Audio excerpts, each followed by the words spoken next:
I am in Marseille, France, and this is Lagoon 51. We're gonna sail it to Croatia, so we have around 1,000 nautical miles, and we have very strong Mistral today, so that's why we're still in the harbor. But then tomorrow it's gonna go down, and so early morning we're gonna leave. So very quickly, looking from here, you can see that the boat is relatively low and it's very bulky in front, so comparing it maybe to the Leopard. Leopard is more skinny, less volume, and it's a little bit higher above the water.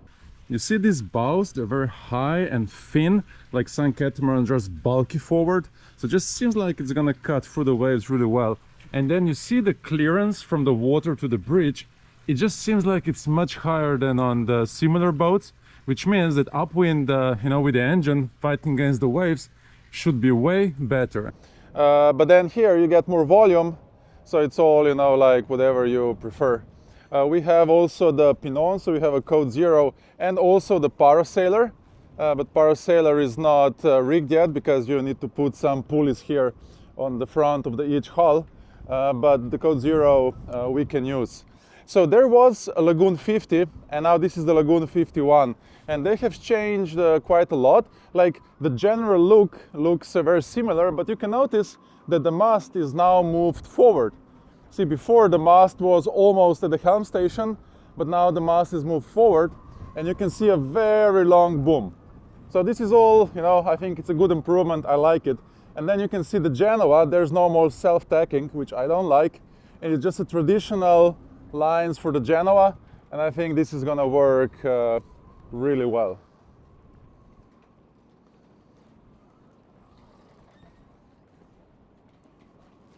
So this boat is fitted with a lot of solar panels, 2 kilowatts, and has a lot of lithium, so there's plenty of power on the boat.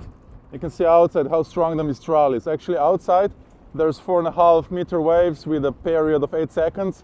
So if we left today, that would be a very bad decision. But then tomorrow it's going to be just downwind, and it's a very nice harbor. So this is like a very well protected marina in the Marseille. Big town, maybe too busy for me, but it's kind of a nice day.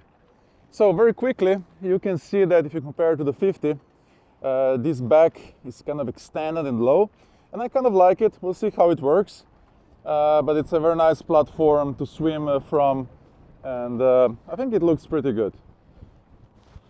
Yeah, so this is a very nice platform, and this is going to be very good for swimming. We have to test it, but I believe this is going to be like a great place for jumping in.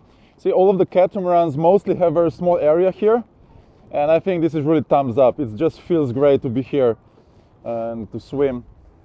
Otherwise, very similar to the 50. Still, these handles are they're not positioned well. You need a handle here. It's still missing.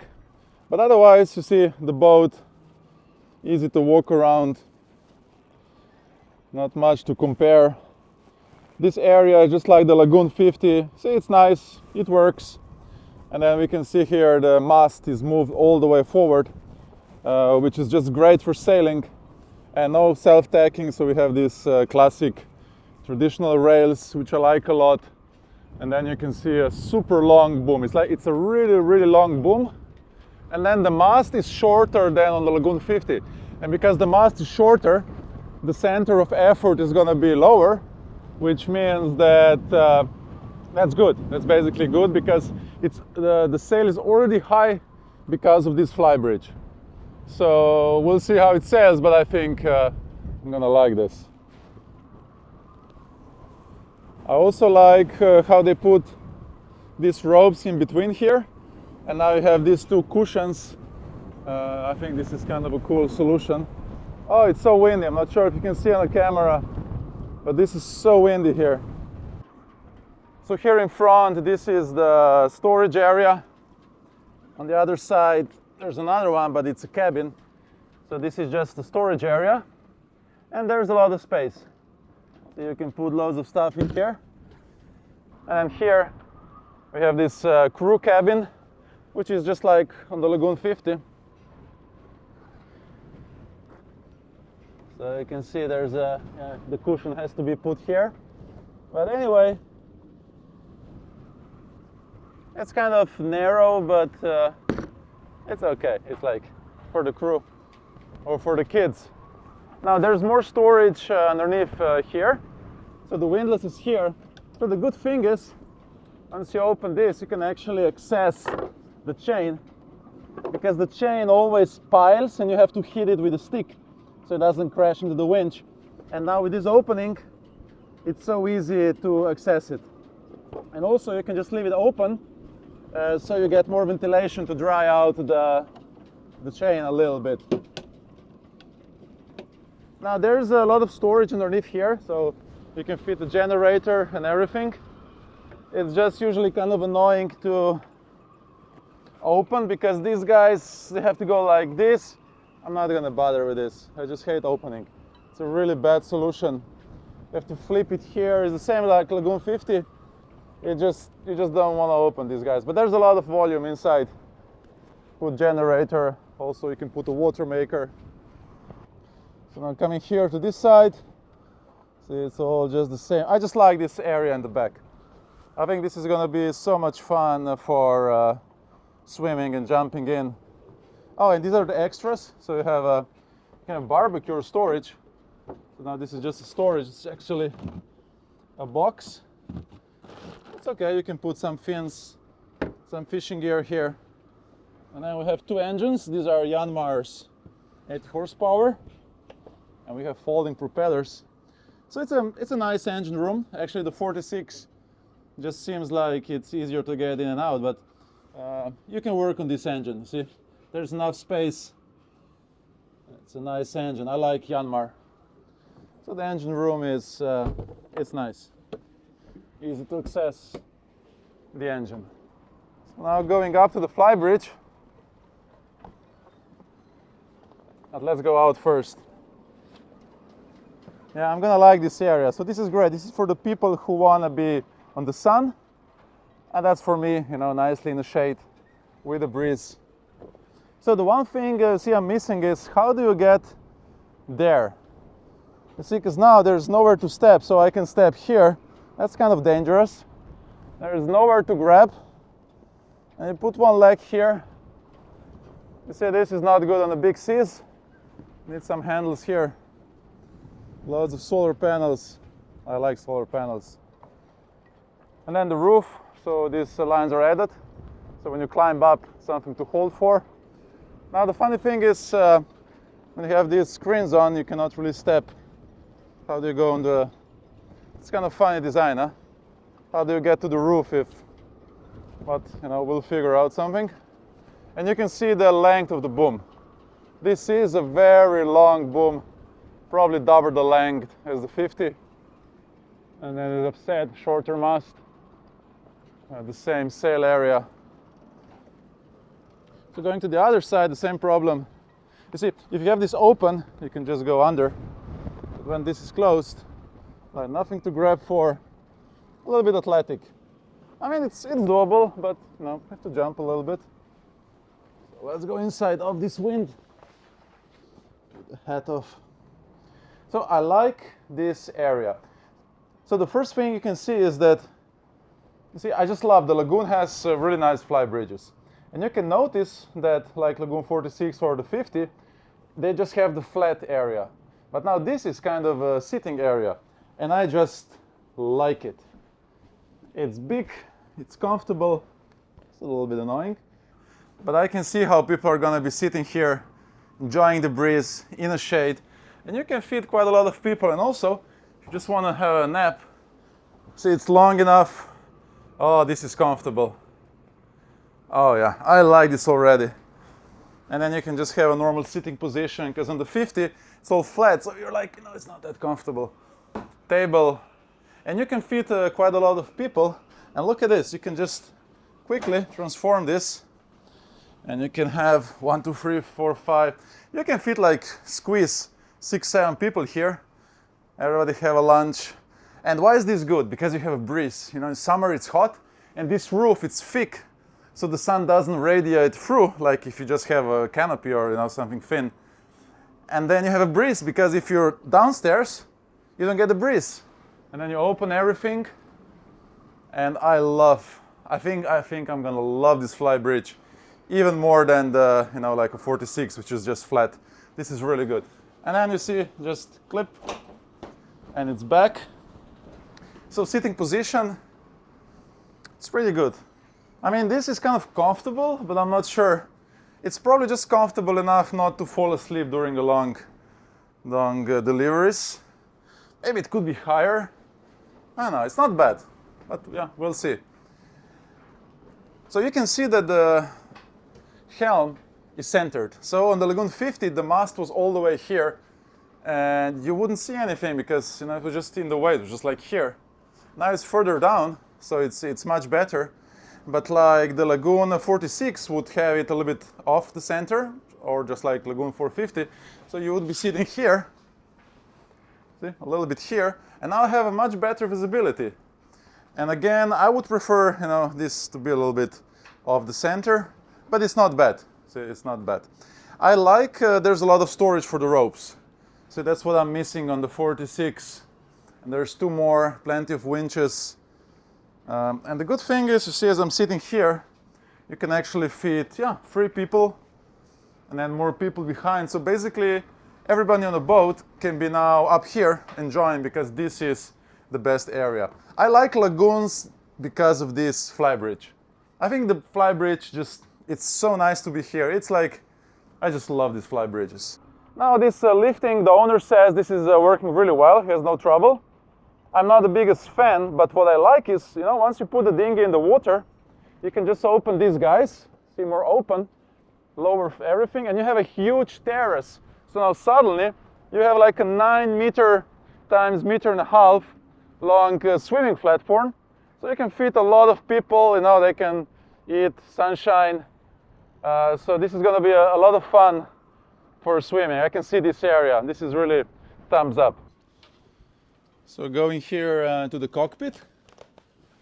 Another big improvement here is that, see, this seat is bigger. Lagoon 50 had a very narrow one, but now this is actually kind of a cool sitting area. So you can really kind of sit here. This is maybe a little bit annoying, but anyway, in summer you're not going to have this up.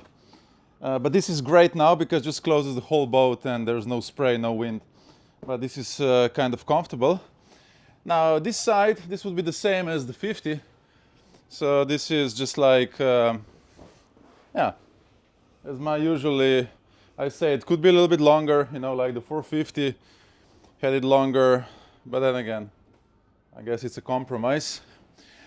This is not the original table, and I think it's really cool because the original tables on the lagoons are usually, I just don't like them. But you see this one, it's big enough, it's very firm, it's stainless steel, has these guys here, so it's not gonna move. See, it's very good.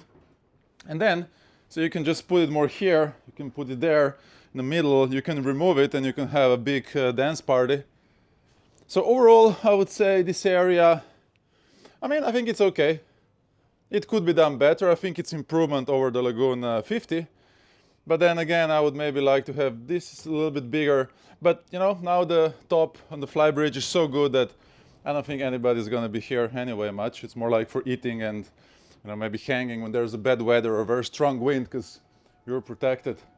Now, so beneath here you open these stairs and there's a gas tank, which is kind of a good place, and you can put a very big tank. And now the owner added this handle because originally there's no handle. So when you step up, and where do you grab? It was the same problem on the Lagoon 50. And then this, you can just step here and ask what's going on. So I kind of like this place. So during the sailing, even if everything is closed, you can bring something to the skipper or just talk to them. And then, with this handle, now it's safe. But before there was no handle. So these doors, I usually complain a lot about the doors, but these are actually, pretty good. So here we have this guy, and you press here. Oh, no. See, so that's the thing. That's what I'm saying. Everybody would think here, and then they pull, but actually you have to pull this button. Yeah. See, that's why I always complain about the doors. You close, and then to open, squeeze, and this one, you squeeze this one.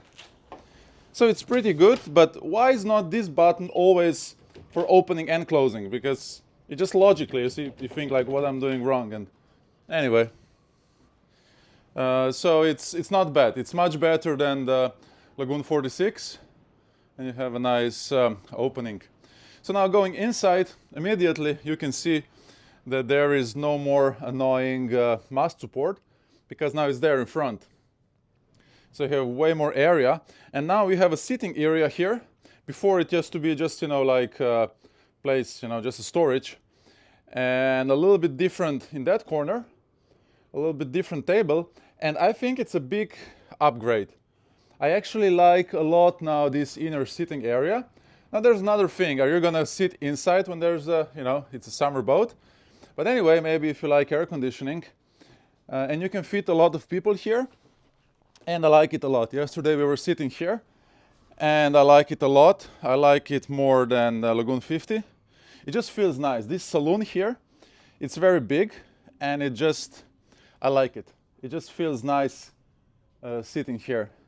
So now the television is there. I think originally it's in here, and then this opens. Just pull out, and then probably television is up here. So now this is just used for the storage. It's kind of better to have it there, because, you know, if you sit here, it just makes more sense to have television there. But then again, it's annoying for cooking. So the kitchen, I never liked the kitchen on the 50, and this one is just the same, because it's a big boat for a lot of people, and it's just kind of, you see, tiny. Like the Lagoon 46, which has a kitchen like this and then coming like this, it just seems like, you know, you have more functional area, but now you have to go there, and then when people are coming through here, and now there's a television, and I don't know. Anyway, there's a lot of, this is a freezer, and we have 2 fridges here. These are, they're not bad. See, quite a lot of storage, and we have an extra one up here. So this is the ice maker, and this is another fridge. So yeah, the kitchen, I think, I guess it's just, yeah, so this kitchen, I guess I think it's a little bit maybe too small, but I guess everything is a compromise. So now this is the owner's version, which means there's 1 cabin in one hull, and then we have 2 cabins in the other hull. So let's take a look at the owner's first. It's actually a very big, nice cabin. So you can see it's very bright. The bed, you know, it's big enough. It's good for 2 person. Not much to complain. It's very bright. See, there's another window behind. Not gonna open it here. Window here, so a lot of air. And it's very spacious. You know, nothing to complain. This is ultra comfortable, big. You know, there's not much to complain. Let's see, one washing machine. Then these doors, they just slide. See, this is maybe a little bit annoying to use all the time, but I guess you're not gonna close them all the time anyway. So the cool thing is, you'll see, you have your own closet for the clothes. So on the other side, this is a cabin. So you can have this boat with 6 cabins, and 2 would be, you know, like kind of semi-cabins. So yeah, I guess it's pretty cool to have a space. And now going forward, so these are actually the doors. You would get to the bathroom. And first there's a toilet. So the toilet is separated and there's no sink. So you just have a toilet, and everything is maybe a little bit small, but I guess it's okay. And then shower. We have 1, and there's another sink here. And the shower is big, a lot of air. So nothing to complain here. See, I'm not a skinny guy, and I'm quite tall, and I mean, I feel very, very comfortable here. Like this is like home. This is a very big, nothing to complain. This is all great. See, and then you go back. So it's I would say it's a very nice owner's place. So a big bed. It's very bright. You see, you get a lot of air, but then kind of easy to close. I always complain about these systems, but this one, you see, actually works pretty well so far. See? And then going to the other side, and this is going to be 2 cabins. So firstly, going backwards, it's a nice cabin. I mean, the bed is just the same size as on the owner's side. There's a lot of windows, 1, 2, 3 windows. It's very bright. Again, see the same system, easy to use. Oh, you can just put a little bit. Oh yeah, this is nice. So far, it's working really well. And then see, there's a bathroom. The bathroom, I think it's big. There's a shower. There's not much to complain. I mean, even if I go in here, I feel very comfortable. There's a lot of space. This shower, it's big enough. We have a window here. So I think this is good. It's big and it's comfortable. And then going forward, this is the front cabin. And again, the same size bed, a lot of air, a lot of, you see, it's like an open space. It just feels good here. See, you can, nice cabins. I mean, there's not much to complain. Now, the interesting thing is, you see, there's one door here and one there, because this is the bathroom. So we have a toilet and shower. It's all great, but there's another doors. See, there's 2 doors because we have the third cabin in there. So they can also access the bathroom if they want, so they don't have to go through this cabin. And this is here, so you open. So on the other side, there was that storage area for the clothes. But now this is like a small cabin. So I would call it like a kid's cabin. And then you can pull this a little bit more here, because now it's more like one person. And then that thing falls down and just pulls out. So you can have a bit bigger bed. The problem here is you don't really have a real window. You see, you only have it here. You slide this, and actually, you see, you get to the saloon. You see, this is going to the saloon. So you're going to have a lot of noise from there and not much fresh air or wind. But then again, you know, people run AC these days. So this cabin, I would say, see, it's okay. It's like a half cabin, but maybe very good for the storage, you know, for the things.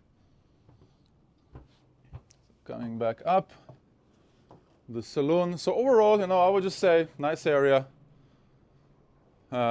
This is like, it's just like, I think it's an improvement. I think this boat is this wise just improvement over the 50. I like the mast forward. I like no self-tacking.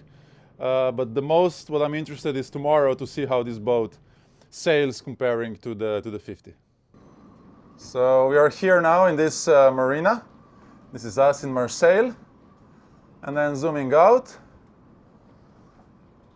Why are these so slow? You see, like, you know, if you have an iPad or iPhone, it just works. This is just like, it's so laggy, it's so slow. Okay, so this is Europe. We're here in France. So we're gonna go here in between Corsica and Sardinia. Bonifacio, we have around 200 nautical miles to here. And then we're gonna go towards Messina Strait, which is gonna be altogether around 600 nautical miles. And then another 300 around Italy to Croatia, to Dubrovnik, which is somewhere here. So we have 2 very nice passages. One is here between Corsica and Sardinia, Bonifacio, a very nice area, Maddalena Islands. Like, I love them. And then this Messina Strait, you see, this is the Italy, Sardinia, Sicily, pardon. And then this is this narrow passage, Messina Strait. So we're gonna squeeze in here to have a shorter way once we turn towards the Croatia. So this is Windy app, that's where I watch for the winds. So you can see, so we are here. We go Bonifacio, Messina to Dubrovnik. And this is this famous Mistral, which just blows across here through this passage. And you can see today it's so strong. It's like, if you go for the gusts, you can see the gusts today are 46 knots. Oh, it can be like in the middle, it can be 50 knots. It's crazy. And then if you look at the waves, it's just, you don't want to be out here. You see, it's a 5-meter wave, with a 8-second period, so this is dangerous. You don't want to be out there in any boat, you know, like this is dangerous. So let's go back to the winds. The good thing is that tomorrow morning, see, this is gonna calm down, but still we're gonna have around up to 30 knots, and it's gonna be straight downwind, so we're gonna have a nice sail and a good opportunity to see how this boat performs. Unfortunately then, see, we have 1 day of winds, but then it's gonna get pretty calm once we go to Messina, a little bit upwind sailing, but then it might change. There is another great feature which I forgot to mention. So now we have this table, it's low, it's like a club, so it's great for having drinks. And now I have a table operator, Steve, who's gonna show us what you can do with this table. So there is a button, actually just press and it goes up automatically. And you can also adjust any height in between, but if you press it, it's just gonna go all the way to the top. And this is not it. So like you can use it like this as a table, but there's another cool feature. So we're gonna make this table now extra huge, and you can do this just in a couple seconds. Look at this. And you get this enormous table. You can play cards, have a huge food party. And I'm gonna go to the other side because I'm just too close, even with these GoPro cameras, to show you the size. Like, this is such a good solution. This is great for partying. You can put loads of food, play cards. Now, the great solution would be if you could put it down and then put a big cushion, so you could transform the whole area into the big lounge area. That's how the Leopard 50 has. And I think the Lagoon 50 should copy it and do the same. Oh, and look at this. So we have put the table down and we made a huge sofa. So just lower it down, put a big cushion, and this would be a great place to sleep in summer, you know, when it's hot. This is the best place anyway, because it has a lot of air. So anyway, thumbs up. This is very good stuff, very good feature. Oh, and then you put some decoration on, and then everything looks even nicer. It's all in the small details. I think it's good now with a small detail. Makes a difference. Here we go, early morning, we are leaving Marseille. So here on the chart you can see this beautiful harbor, it's a natural harbor. And now we go towards Bonifacio, so this is France. The winds have calmed down. Why is this so laggy? These are so slow charts. I think these days this should be, especially for the price. And then we're gonna turn down here and towards Messina, around Italy to Dubrovnik. And yeah, the winds calm down a lot. Marseille behind us. So you can see how the natural harbor just goes in and then opens a big city. But definitely you can see yesterday here it was a couple meter waves outside, 4 meter waves. Now it has just calmed down.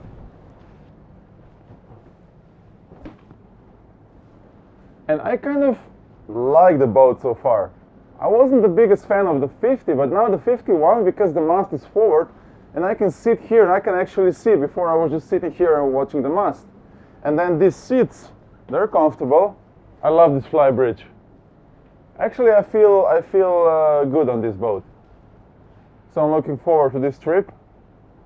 So as soon as we turn down between those islands, we're gonna start thinking what sails to put up. In turn, we're using now an autopilot. So go a little bit down. We're gonna go between those lighthouse and the big castle was protecting the harbor in the old days. And then we go, Sardinia. So we're now out of the Marseille and we're passing these beautiful islands, and see there's a marina.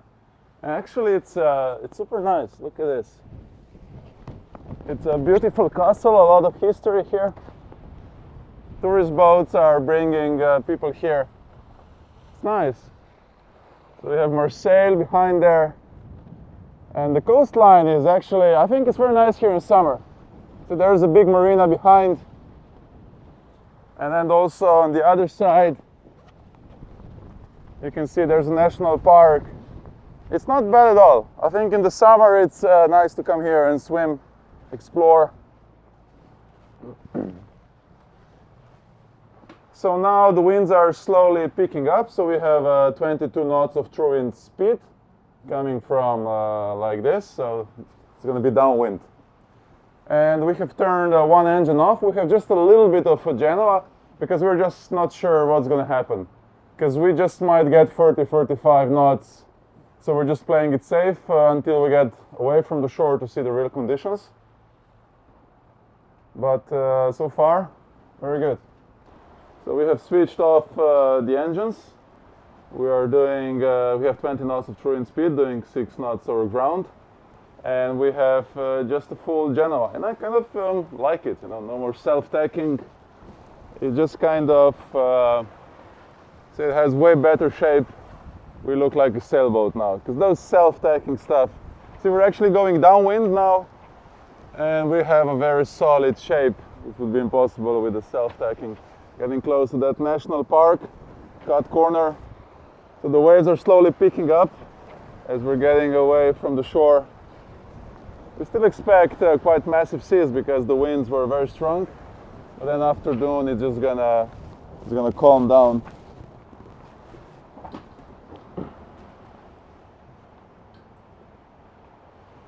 So here we are. We left Marseille. We're gonna go around this corner and then down towards the Sardinia. And then as soon as the wind picks up, we have 23 knots wind speed. True wind speed. We're doing 7 knots over ground. So we're moving pretty nicely.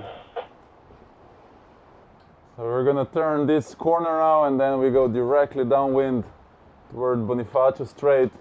The wind still 20 knots, no engines, and we're doing 7.2 just with the big Genoa. We're passing these rocks now. It's actually super nice. It's a kind of national park. This would be really nice in good weather just to hang around. Marseille behind us, and now this is the way to Bonifacio, so a little bit left and then straight downwind, and the conditions look very good. There's one sailboat doing the same, but otherwise not many boats because for the last days it was too windy, so people are probably waiting one more day. But this is good for us, just go straight downwind. Oh, look at those rocks. It's a nice coastline to explore in good weather.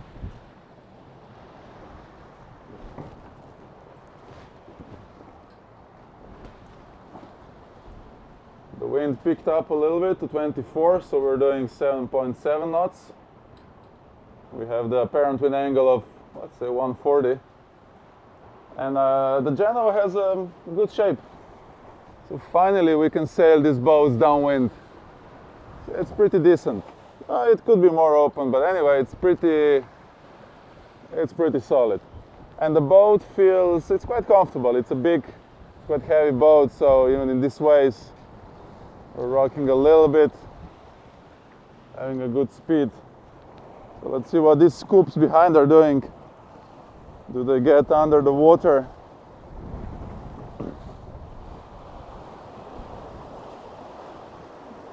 No, it's pretty good. I mean, the big waves are gonna go over.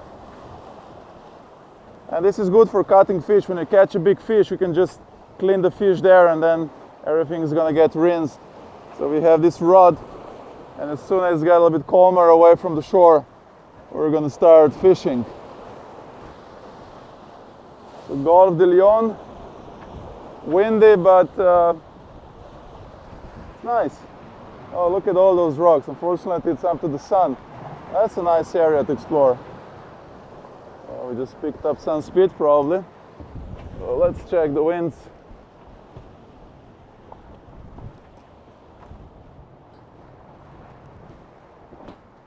Yeah, the wind is now 25 true, 20 apparent. Doing 8 knots downwind. That's good. That's pretty good. And this boat, I love this Flybridge. This is the best Flybridge I've been on. And I think that area behind is even better than sitting here. It just feels nice to be up here. And this screen protection, it just changes everything. It's so windy, but we don't feel it. And it kind of warms up. The sun warms up like like a salad garden. And even now, in these cold conditions, we feel very warm. We have just the Genoa to the other side. And now we're going directly towards Bonifacio Strait. So we have around, let's see how far it is. So we have 200 nautical miles to get here.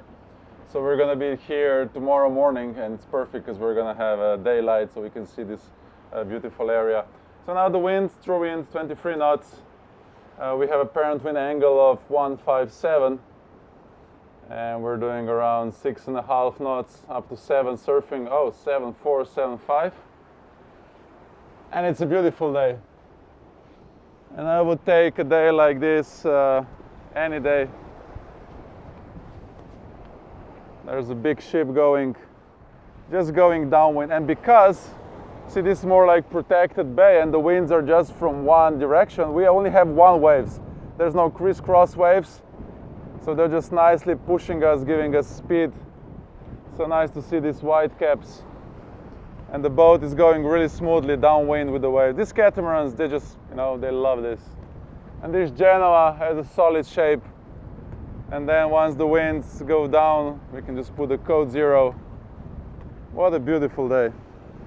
Let's see how it looks behind. It's always nice to see how the boat goes with these scoops.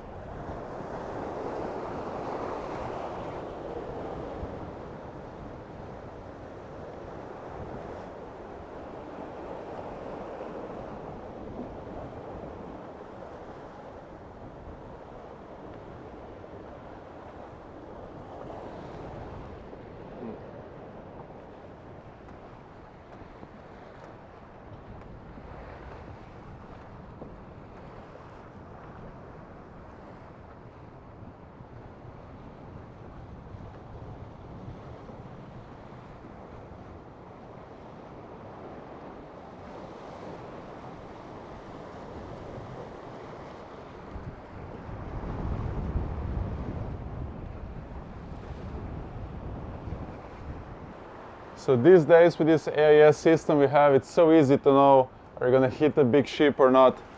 So basically via the VHF antenna, which is on the top of the mast, we transmit our position, and all these boats, you can see them around, they do the same, and we can see each other here on the chart. This is so easy. So you just know are you going to hit somebody or not, and then you can press. This is the big boat passing, and then you can get all the information of their speed. Are you going to hit them or not?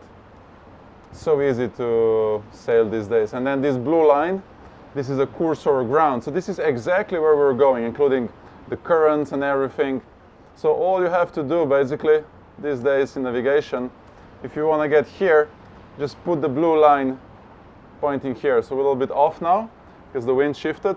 We're going on the wind autopilot, so he's keeping an angle to the wind. So if the winds are going to change, the boat is going to change. Or you can have autopilot to the direction, so he's going to keep the direction all the time. But when sailing, it's kind of better to have on the wind autopilot, so you don't have to adjust the sails. But now we can see we're not going directly where we want to go. So just with a press of a couple degrees, then the boat is going to go to the port, and then this blue line is going to get exactly where we want to go, and that's all you have to do. It's so easy to navigate these days. Well, the problem is when this thing stops working and you lose electricity, and what do you do then? So the old school navigation is still a must, but as long as everything is working, it's pretty easy. Everything is perfect. We have great waves. We're progressing really well. So we have 22 knots of true wind speed, doing around 7 knots. Now we have a split this screen, so we have a chart and a radar, just for more safety, and you can also see AIS. And there's one thing, I'm always afraid that when somebody goes down into the cabin, because I don't see what's going on, that somebody's going to fall in the water, especially at night in rough seas, and these handles are not the best. So we just figured out a very good system. So when, let's say somebody is up here, or probably the skipper would be here and you would switch the crew. Anyway, so the person goes for sleeping. Immediately you can see that, you see, I have a good grip here, but then here I'm missing. You see, I don't see this rail from here, so there's nothing to grab. In this position, I'm just like, you see, it's not good, so we need to put a handle. We'll just put it. Anyway, So you grab here, you go down, and I'm always afraid that somebody's gonna fall in the water from here and I'm not gonna see him. So we just figured out a system that when you get here, all you do is you knock and they can hear really well, and then you can go in. And the same thing is when you would be, you know, coming out for the shift. When you get here, you just knock and they can hear you're supposed to come up, and then they're expecting you. And if you're not showing up very soon, that means something is wrong. See, again, this handle is just kind of, it's good from here, but now it should be, see, you're missing something here. But that's easy to fix. And then when you get on top. Where's the chocolate? The chocolate? You didn't bring any chocolate? Yeah, this is another, it's not a weight loss sailing trip again. We have too much chocolate. We'll just finish it and then we're done with it. So now we have a person going down. 1 second. We should be wearing a life jackets. We have life jackets here. We should be wearing them. I have my APRB in my pocket. I always keep my APRB in the pocket. I have my cell phone. Will it work in the ocean? If it's waterproof, yeah. So yeah, we should be wearing life jackets. Anyway, you see the person goes down, and then you lose the visibility. So now he's gonna knock. Let's listen. Okay, I could hear really well, probably also on the camera, which means he's good. So I always have this APRB in my pocket. So in case I would fall in the water, whatever, I just press the button via satellite, they can locate me. So it's just a small thing I put in my pocket. I also use it when I go mountaineering, whatever. It just, you know, battery lasts for 7 years, and it's a big chance that, you know, somebody's gonna find me. Now in these life jackets, we have the AIS. So in here, there's an AIS transmitter. So when you fall in the water, it inflates, and then we can see the person on the chart because it's gonna transmit via the VHF antenna, and we're gonna see the person here, and very easy to, you know, find him. But it doesn't go via the satellite. So what I have in my pocket is gonna go to the satellite, and then they're gonna hopefully send a boat or a helicopter. But this one AIS in here is just for us, so we can retrieve the person. So yeah, we're gonna start wearing these life jackets. We should just put it on. And now it's good to have it up all the time. So these life jackets, if you get a good one, this is Crusader. This is actually a very good one because it doesn't go on your neck. So just spend a little bit more money on the life jackets because the cheap ones, they just go on your neck and you don't want to wear them. But this one is like, you really don't feel it. It's very comfortable. And just wear it. I don't want to preach something that I don't do. But the fact is that you're going to see, like, including me and everybody, sometimes we're just lazy. We just think nothing can happen. But then you see in the conditions like this, and there's just two of us, if you fall in the water, you see you're not going to see the person. Very quickly you would lose visibility, and life jacket is actually the only thing. It's not that much that you cannot swim. Of course you can swim, but the life jacket, you know, it inflates and you can see this color way more in the water. Of course you can swim, but then again with the clothes you might have trouble. And with having this EIS inside, you know, life jacket it's a smart thing to wear.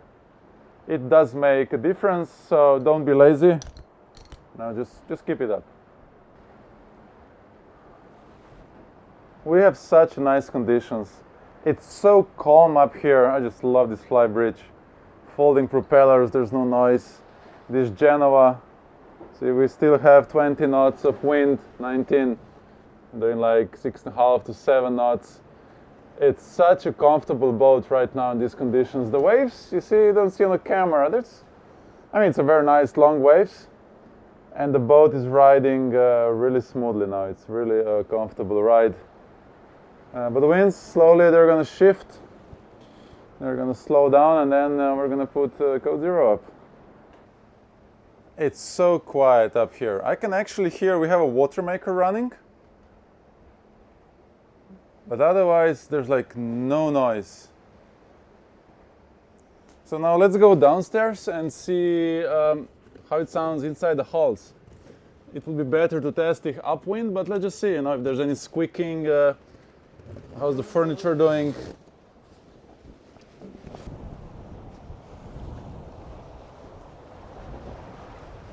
It's just a beautiful day. Let's look at this. Such a nice waves.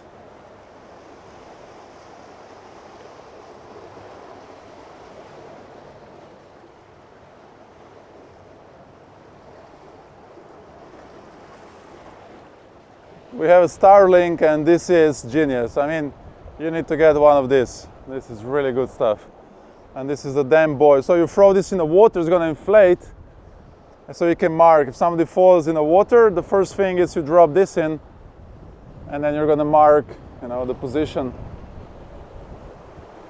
What a beautiful sailing. Just look at this. Perfect conditions. So yeah, now let's check inside if there's any noises. So you can hear a Watermaker, but otherwise it's so quiet here.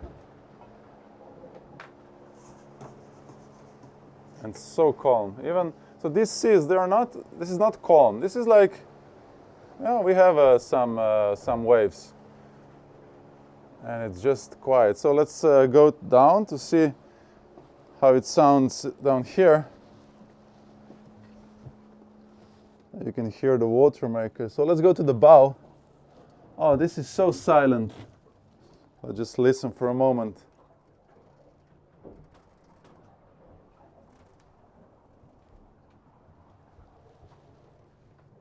All I can hear is just water. And then these folding propellers. Look how silent it is.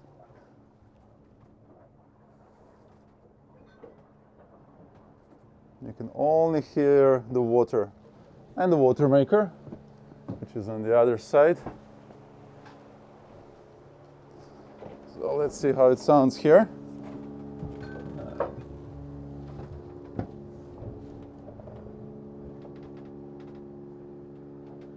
Maybe I can hear a little bit of furniture here. Just a little bit. It's not too bad. I'm gonna test this again when we're not running Watermaker, but the conditions are just good now. We're going downwind.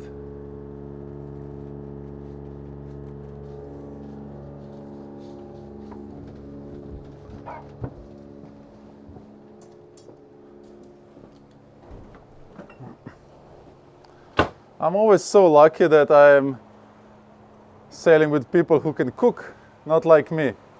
I can just unfreeze stuff, and always so lucky. Healthy, baby. Yeah, look at this salad. Wow. It's healthy. Not so healthy. Well, that's a balanced diet. So, see, a little bit unhealthy and healthy, and that's called the balanced diet. So it's an yeah. So a box of chocolate and a box of salad.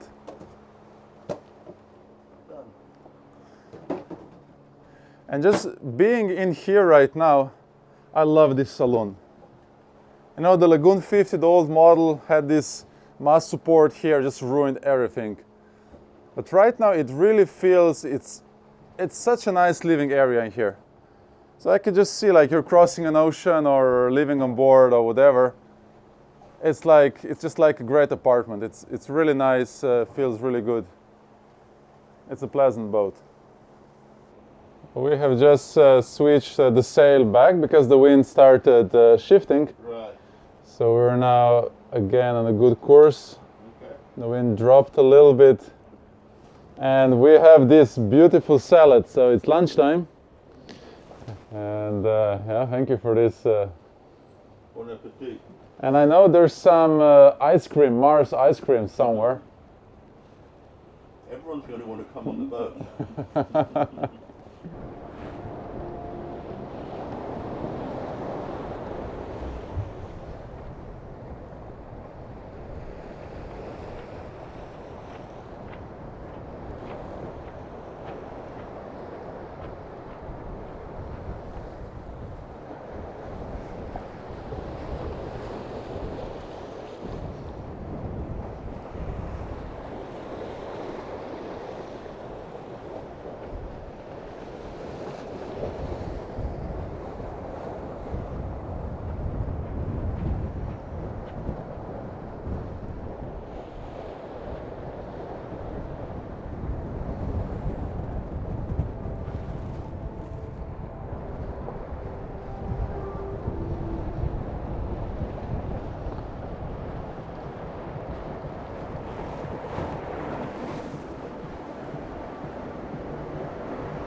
So it just seems like the Lagoon 50, you know, is way shorter.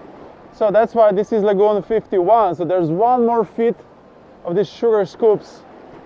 I just love watching them. It's so nice to watch them. It's going to be so much fun to swim. And it does make a boat faster. So the water length is a little bit longer. And I can see it just, you know, makes a nicer wave. It's not pulling so much water. It just seems like this is a really good add-on. It's a big improvement over 50. At least it feels so.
Winds are slowly dying, so we have around 15 knots of true wind speed, but we still have quite a lot of seas which is calming down.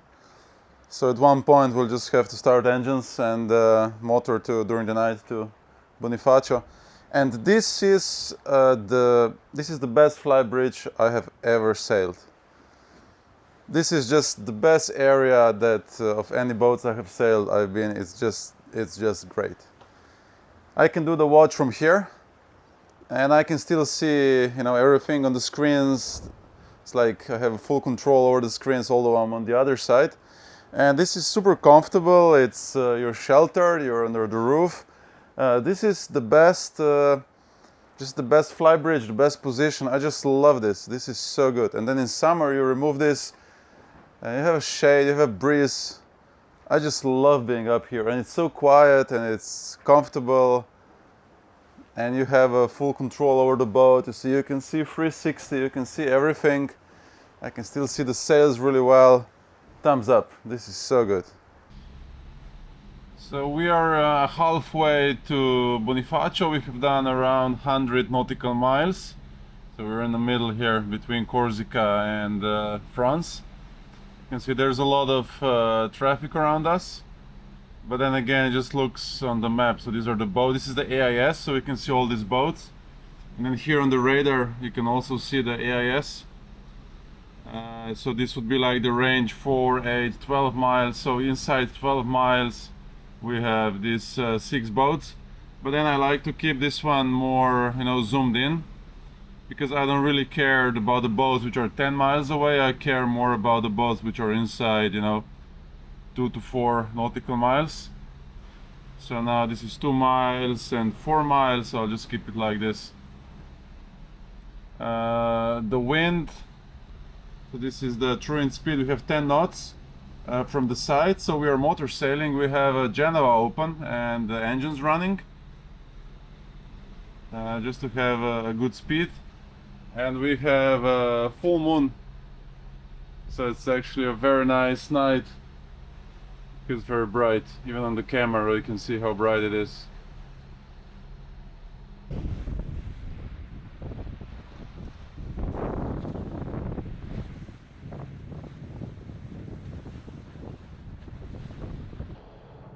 Day number 2, and of course we are upwind.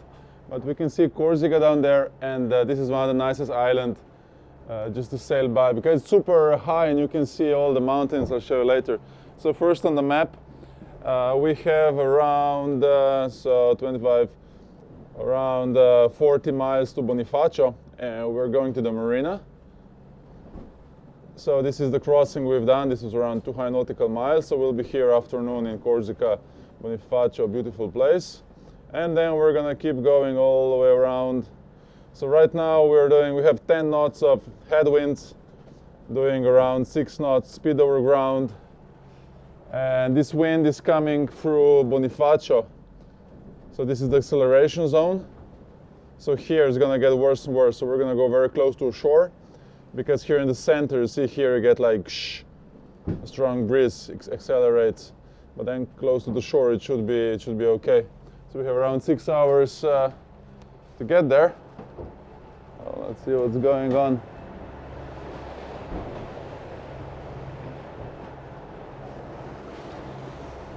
So yeah, down there is Corsica, a beautiful island, and you can see the snow on the mountains. It goes over 2,000 meters, I think, to maybe even 2,500 meters. And now you can see the sea already developed, but this boat is big, strong and heavy, so we don't have any issues. A little bit of spray on the boat. I love these screens.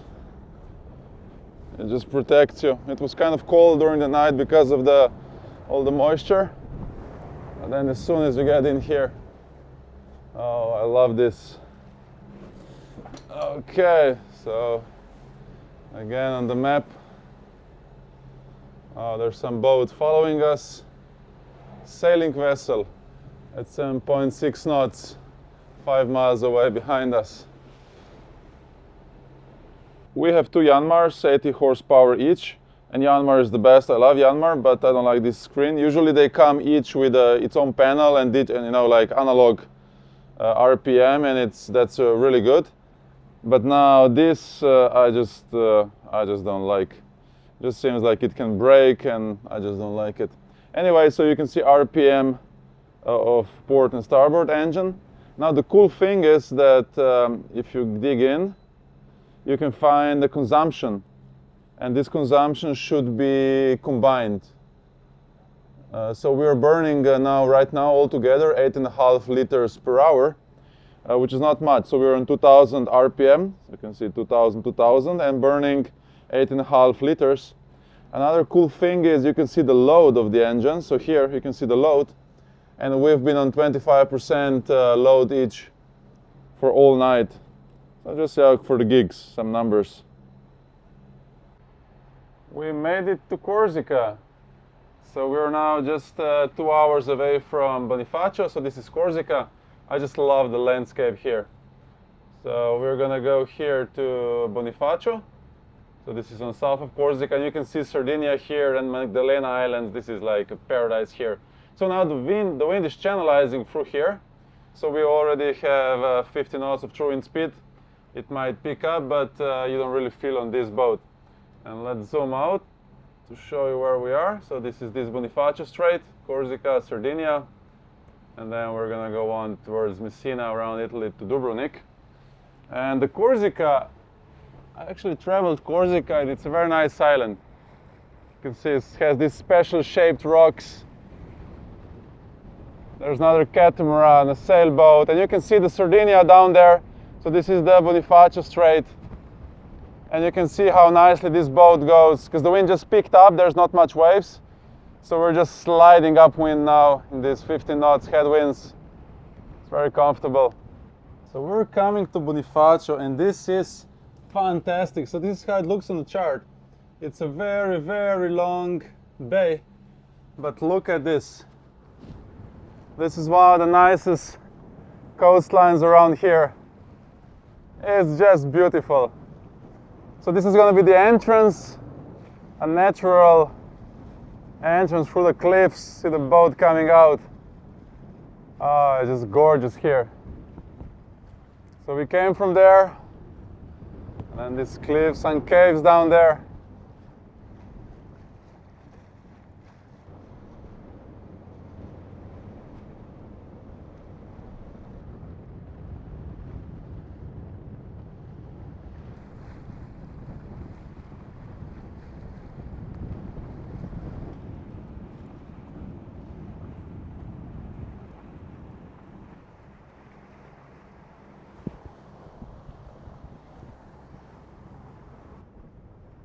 Just look at this, such a great naturally protected harbor.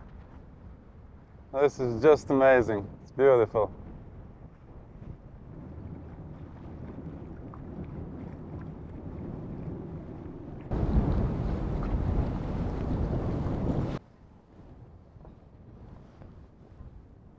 So we just refueled this fuel station. It's a very good station, recommend it, it's a nice dock. And now we're gonna spend the night just down there, behind these boats. Very lucky to get a spot, but it's end of April. I guess in the high season, impossible to get a good spot here. We are docked here in Bonifacio, and what a great spot this is. So in the season you would have big yachts here, but now also we can come. So that's the entrance. There's the 450 Lagoon. The castle is up there. Yeah, I recommend this place.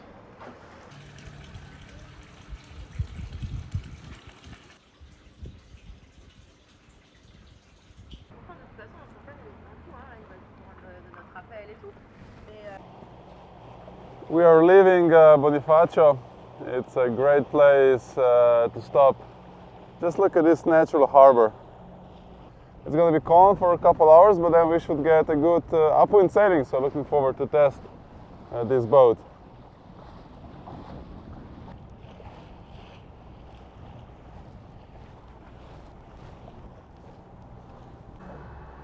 I like to boil a lot of eggs and then just keep them in the fridge and they're ready to eat. So I'm just learning a new method, so the best way to make a perfect boiled egg is boil them, then shut down and keep it for 12 minutes and then put icy water in there, and apparently that's the best way, so we'll try that. Well, we're also making water, so now this one is like 100%, so I can shut it off. And we have a rain man, and I like a rain man a lot. So this is the control here. So first you want to put the pressure very slowly down. You don't want to shut it off and keep the pressure, just not good for the membrane. Just slowly go down. I think like you should spend a minute, but you know, just slowly.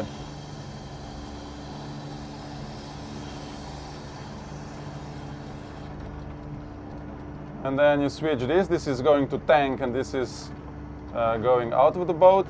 And then you go, so I press here to auto flush, which means he's a timer. So every couple of days he would flush it with fresh water, the membrane, so it doesn't foul. Rain man, good stuff. Let's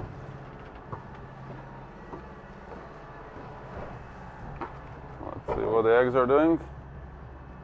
Still not boiling. We are now here, exiting Bonifacio. So actually, the winds are gonna be like this, but then here they're just sucked into the Bonifacio Strait. So we're using the engine just to get a little bit out until we get these winds. And they're gonna be like this for whole day, and then we're gonna cross towards Rome. And then the winds die, and we're gonna follow the coast here because this is supposed to be much less wind. There's gonna be some headwinds. But if we sail here and then here is not much wind, and should give us better conditions to get to Messina Strait. So to Messina we have 350 nautical miles left. We can go to the cabins just to see how much noise there is in the boat. So we have 60 knots of true wind speed, going straight upwind, and there's some waves. You can see there's a movement. So the boat is not, in these conditions, banging too much in the middle. We're still okay, but let's go down and listen. So let's go in front first.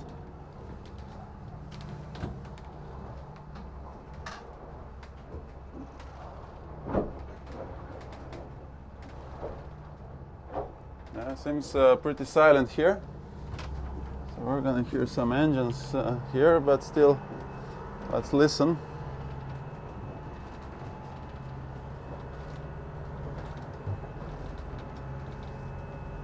You can hear a little bit of furniture like squeaking, very little. You know, it's pretty good. Let's go to the other side.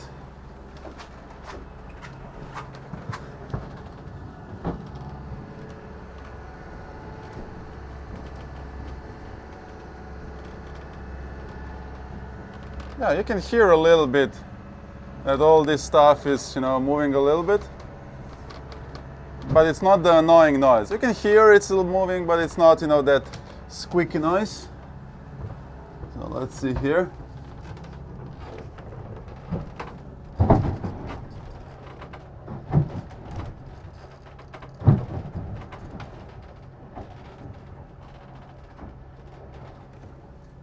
Yeah, also here.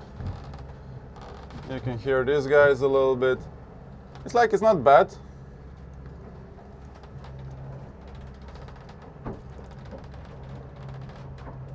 Yeah, you can hear a little bit. Could be better, but then again, it's a boat.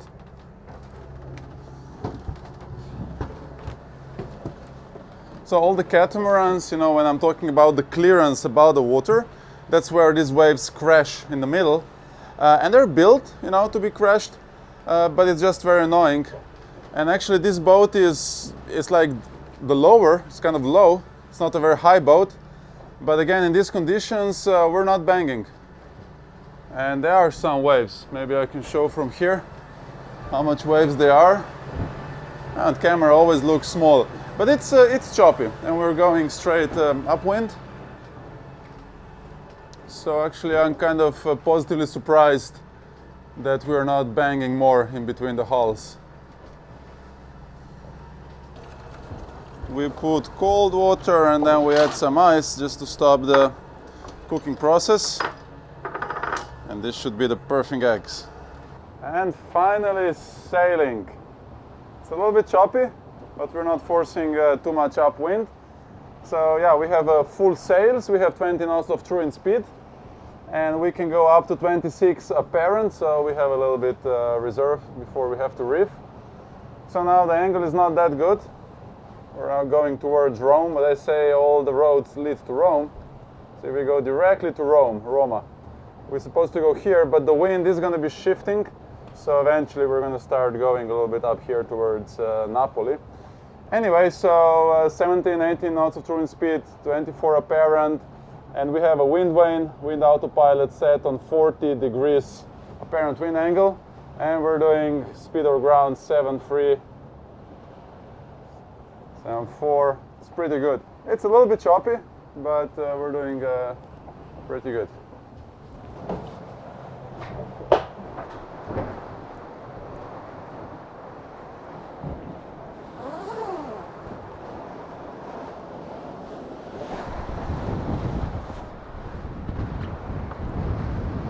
Okay.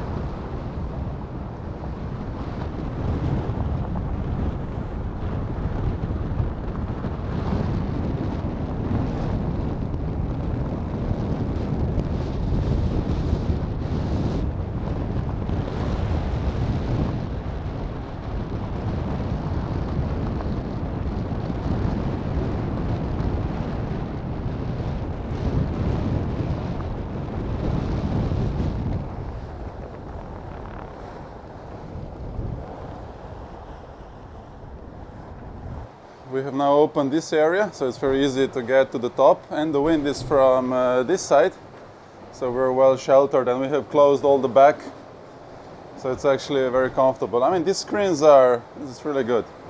So we're still having good winds and good speed.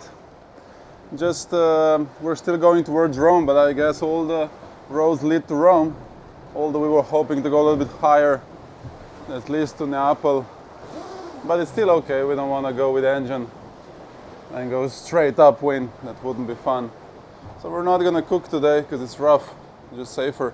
But we were lucky to get some pastries before we left. So we got some pizza, we got some bread, we got some something, and there are more stuff, some croissant. Those are good. Those are gone. Made some eggs, and yeah, it's not too noisy in the boat. Like this boat, you do hear furniture a little bit, but there's no squeaks. So I could say it's relatively, it's kind of comfortable, you know.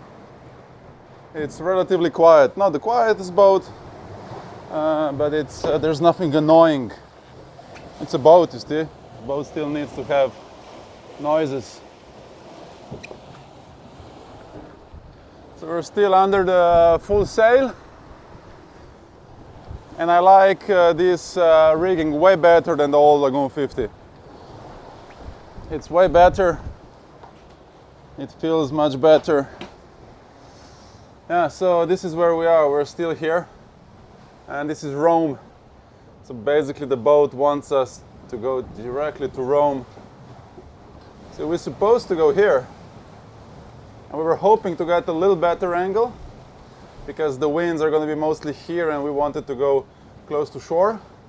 But anyhow, they're going to slowly die during the night, so we're going to go just engine like this. So we have 18 knots, 17 to 18, 20 knots of true wind speed. That will be apparent 20, going 40 degrees upwind and apparent wind speed for the geeks. We're going now, so we're kind of averaging 7 knots. And then when the wind picks up, we would go, see now it goes 7. When the wind picks up, we go up to 8 knots. So the speed of the boat is actually, I mean, it's okay. And we have quite choppy seas, so it's stopping us. But if we steer just a little bit, like 20, 30 degrees off wind, I think we would be doing just 9 knots and just flying. And that's where the catamarans are good. See, the catamarans, they like going, you know, winds from the side, maybe a little bit up, a little bit down. And that's where they fly. But yeah, we're doing still 7 knots. So it's fine, you know, the sea state is kind of rough. But it's okay. It's a comfortable boat. It's a catamaran.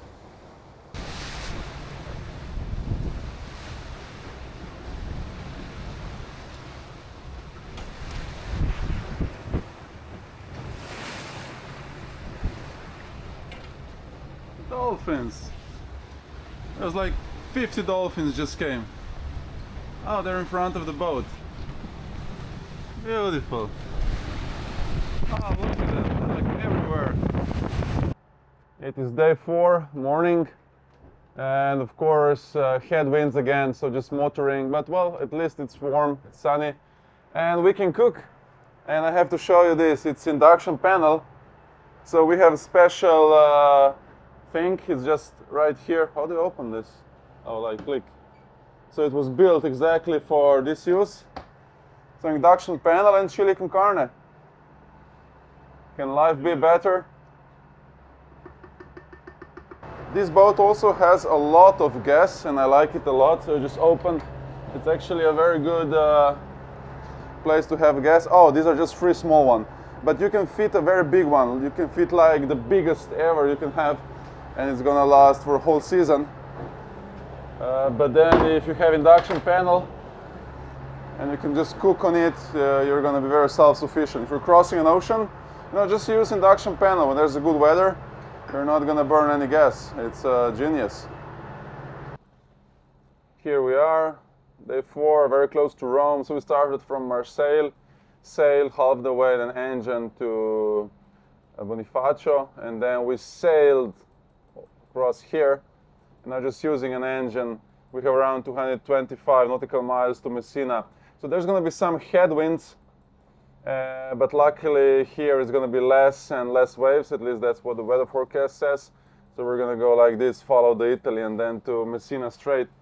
Because right now, you see, we have 14 knots of true wind speed. The weather forecast said less, but that's how it is. And we're doing around 6.2 knots with 2000 RPM each, engine load 26%, and consumption 8.7 liters, both engines combined. And we have a sun. It's slowly getting warmer, but it's still very cold for this time of year, because it's almost May, it's end of April, and usually you will be swimming already, but this year it's very cold.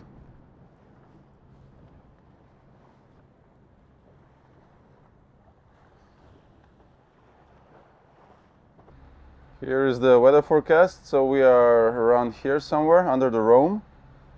So you can see these winds in the middle are kind of annoying, so that's why we're gonna go close to shore, because later in the day, see here, these winds persist, but we're gonna go close to shore, so we're gonna have less winds and less waves. And then we're gonna be, so tomorrow all day, so see, you have to get here to Messina. We're here Rome, get to Messina, so that's why we're sticking close to shore. So it's a little longer way, but I think in the end it's gonna be faster and less fuel. And then Tuesday we should be here in Messina Strait when it calms down, and then go around a little bit headwinds. But the good thing is, see, on Wednesday the winds shift, we have to get here to Dubrovnik. So for the last 250 nautical miles, see, it's looking good. This is good. So that means a code 0 sailing directly to Dubrovnik. Let's hope. Not much change in the last couple hours. Still having headwinds, doing 6 knots upwind, but it's pleasant. It's a big, comfortable boat, and we're having a balanced diet. It's healthy. We have homemade chili con carne with broccoli, so then we can have some ice creams to have a balanced diet. And life is good out here. It's getting warm. The weather has calmed down, and we are here very close to Napoli, and this is Capri. So let's zoom out. So we're just close to Italian coast, going towards Messina. Only 3 knots of true speed, 2 engines doing 6.6 knots speed over ground. It's a great day. So we started fishing, hopefully catch some tuna. Not much luck since morning. So you can see there's a couple islands, and then far down you can see this is Capri. So we're around 20 miles from Italian shore. We came very close because it's just going to be more calm, less waves. And we're going to be in Messina in a day and a half. And I just love days like this, when it's calm and nice. It's actually a lot of fun.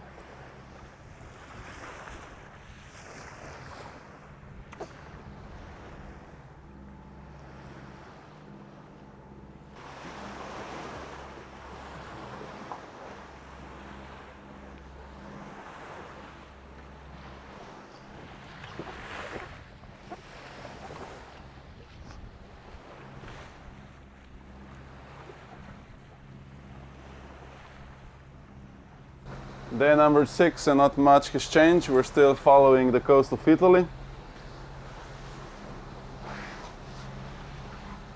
Here on the map, we're very close to the toes of Italy. We have around 70 miles to Messina Strait, so we're going to be there around midnight. No wind, only a couple knots and 6.6 speed over ground. So let's zoom out to see what we're doing. So we started here, Marseille, Bonifacio, from Messina to Dubrovnik, and we sailed all the way across. We had good winds, just to avoid these winds here. We have quite a good visibility because we can actually see Stromboli. It doesn't make sense, but you see there's no island in between, so the only island is Stromboli. And if you look very carefully, there's Stromboli. That's the volcano. It is. It looks like a volcano. That's pretty cool. And it's getting hot. As soon as we have sun and we're going south, the temperatures are rising, and it gets pretty warm in this greenhouse. It's good for the salad. It makes us grow faster. Unfortunately, in this direction we're growing only, but that's fine. It's good to have it at night. It would be cool to open it more. But then again, we have enough breeze to just put less clothes. I like this, and I love this. I still love this Flybridge. It's just great. I think the arrangement, everything. It would be nice to have automatic screens, so you just press the button, it goes up and down. But I guess that's too much luxury. After a couple hours, not much has changed. Oh, there's one sailboat. We can still see the Italy, but we're getting south and it's getting warm. So for the first time, we're actually wearing shorts. We can see the Stromboli better and better down there. And on this side, the Italian coast, which looks very nice. Oh, look at the swell. We're just banging up and down. There's no wind. See, and the coast is so close. I don't know where this swell develops. There has to be some strong winds up there. This coastline of Italy looks really nice. It's not flat. There's like loads of mountains. So now I want to drive this coast. It's probably called Amalfi and all this area. It looks really interesting. We're still fishing, but no success with that. So our master chef decided to take things in his hand. He made this beautiful table and he brought up this Weber grill, and we have potatoes inside in the foil, and there's more stuff going on. We have some decoration. This is just for the meat to look better. This is corn, so wrapped in foil, but I'm still missing the main thing. It's hidden somewhere. Defrosting. Oh, okay, it's here. So the main thing is defrosting. Is this lamb chops? Lamb chops and steak. Oh, and steaks. Oh, beautiful. We're gonna put that on the grill, and then I think the fish will start coming, and sharks, and then we're gonna catch a big tuna. We've been catching now for a couple of days and nothing, just nothing. We're doing something wrong, or maybe there is no fish around here. Our master chef just figured out a great expression. So he's actually a very good videographer also, because he said, Igor, make this meat shot. So now this is going to be a meat shot. And we have a little bit of decoration. This is, just, for the meat to look nicer on the plate. Or we can call it a balanced diet, like something super healthy. And this. And now it's going to go on a grill. Oh, potatoes are getting happy. Corn. We have corn. But I'm still waiting for that meat shot and the noise. That was quiet.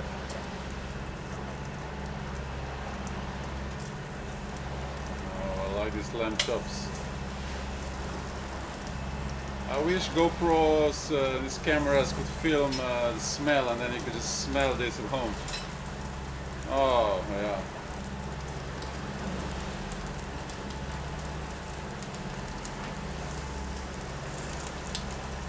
Beautiful. I can see a smile on your face. Going deep, baby.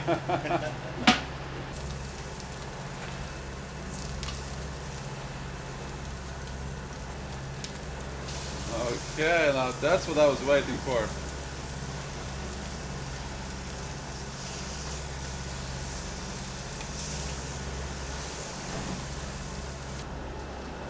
Definitely smoking.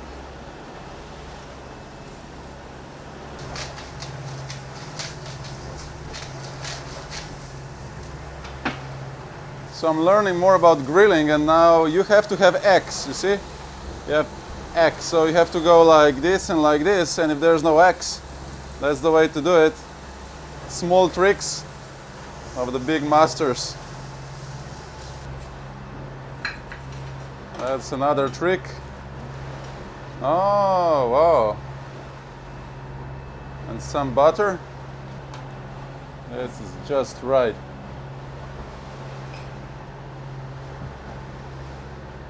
This is like the best restaurant. You can see a smile on my face. We got those winds that we were waiting for, so they're coming through this narrow passage. I'll show you on a map. We have a 21 knots of true speed, up here around 24. And we're only under the Genoa. I'll explain you why. So this is where it's coming across. So if I zoom out, you can see this narrow part of Italy. This is where the winds are just, kind of, channeling through, and this is where we get this wind. And that's exactly why we didn't go straight towards Messina, because then we would have these waves directly against us.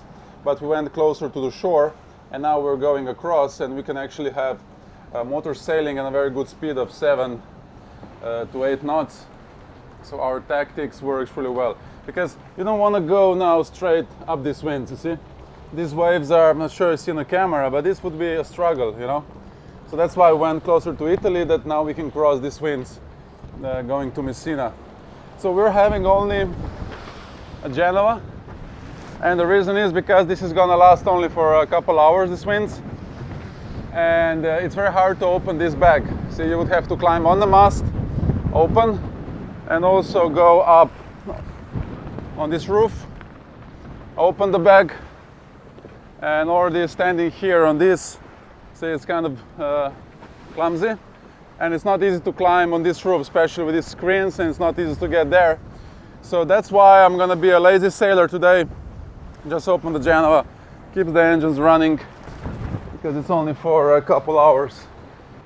If this would be a longer stretch, then we would open the main also. What I would do is I would go downwind and get everything ready, you know, because you don't want to climb here going against the waves or like this, you know, because you're, you know, bouncing too much. But you would turn downwind, go with the waves, then the boat is much more stable. You would get everything ready on the roof, you know, slowly prepare, then turn upwind, put the sails up. It's kind of annoying on these boats because, see, this is such a long distance you have to reach across. So yeah, that's one downside of having a flybridge. But anyway, we're progressing really well, fortunately, with 2 engines, motor sailing. Well, that's how it is. We have a whistle here. It's this high visibility whistle. I love this one. I always bring it on deliveries. And then there's one down in the saloon. So if there's a trouble, you just whistle, and this is so loud. Everybody in Italy is going to hear it. It's good to have, because when you have to call your teammates for help, see, this is the only way to call them, because you don't want to run. You might have to be here or do something, so just whistle. We're getting close to Messina Strait, so we're 10 miles out. So eventually I'm going to have to call the Messina VTS. It's a vessel traffic service, just to notice that I am arriving. But now I have this fishing vessel I can see on AIS, so I can see him here. He's 1 mile away, but I don't see him outside. I think he has no lights or whatever.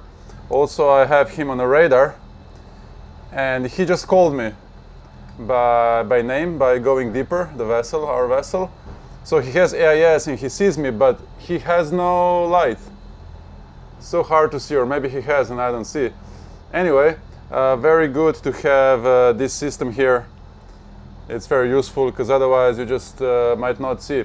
There's a lot of lights ashore, so it's very easy to miss a boat. So radar in this situation is very good. We are now 6 miles out of Messina Strait, so it's time to call the VTS Messina vessel traffic service. And there's loads of lights around us. There's a lot of city. It's actually very nice. Messina VTS, Messina VTS. This is sailing catamaran going deeper.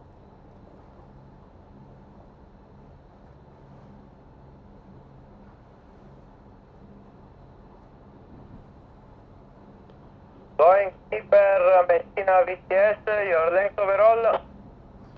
15 meters. Okay, sir. With your length overall, you can proceed near shore traffic, near or Calabria or Sicily coast, and stand by for all transit in Messina Strait 16 and 10. Okay, thank you.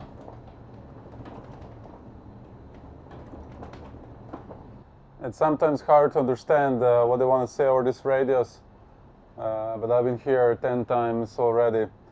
So we're gonna continue to go inshore. There's this separation line in between for the big ship, but we're a small boat, so we can continue either on the east or west side of the Messina Strait, just inshore, very close to the shore.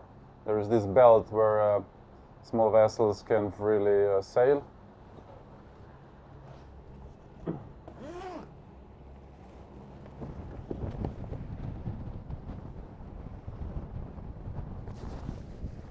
I just love all these lights. It would be better if it would be at least moon, which is gonna go up later. It's not the best time to go through the Messina Strait. It's good to have optical navigation. Well, but I've been through here 10 times, so hopefully this is gonna give us enough experience. Getting closer and closer to the entrance, and now on radar we can see land, so this white thing is land. And then these are the range rings, so this is 1.5 mile away.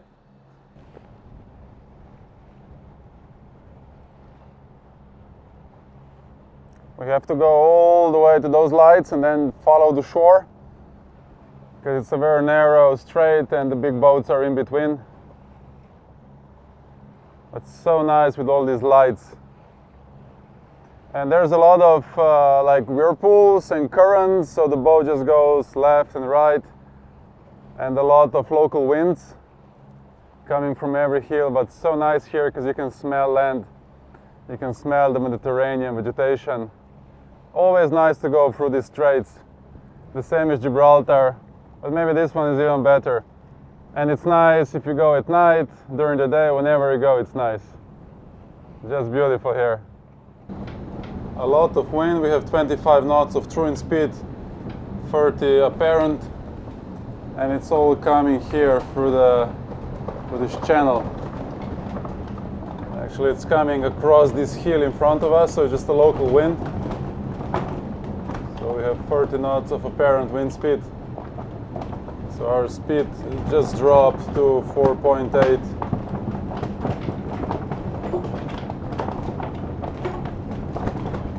Oh, it's getting windier. Now we have 28 of true wind speed. It's just a local wind coming over these mountains and through the channel. So it's good to have a big boat like this one with strong engines. We'll be okay.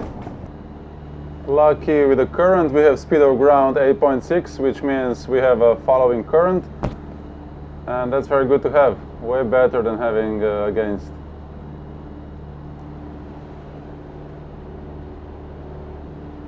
And it's increasing. Now we're doing 9 knots speed over ground.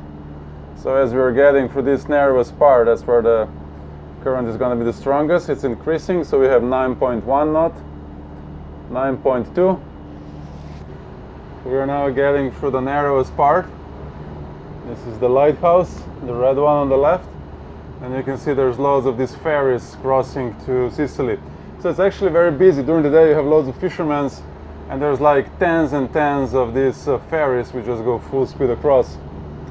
So you do have to be a little bit careful, but so nice with all these lights.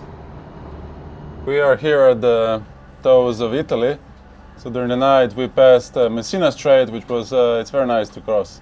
Better during the day, it's safer, but we're just fine. So now we're going up here and we're gonna refuel here in the marina and then just keep going, because we have 2 days of good weather to get to Dubrovnik before the rain starts.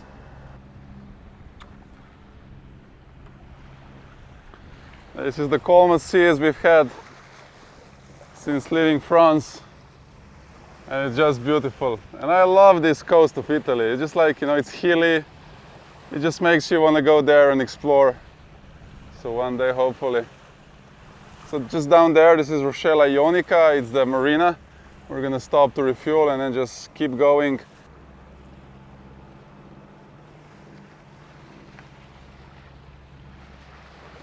We had some dolphins. They came to visit us, say, welcome, welcome home.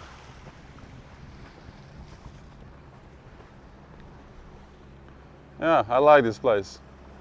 I like these mountains and hills. We just refueled here in the Roccella Ionica.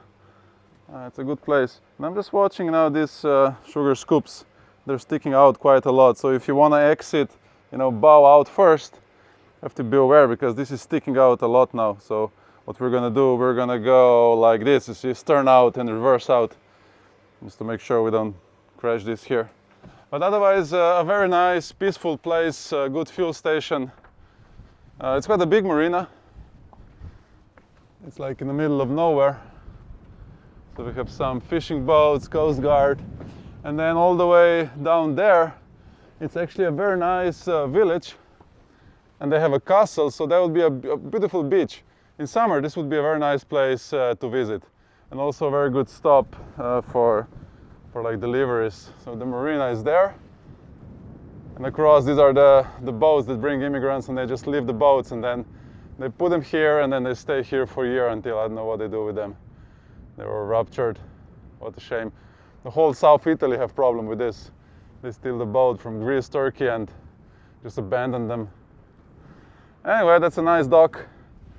Let's keep going towards Dubrovnik. Leaving the marina. I actually kind of like, it's like these hills, trees. Very, very peaceful here. Very peaceful. I guess in summer it's busy.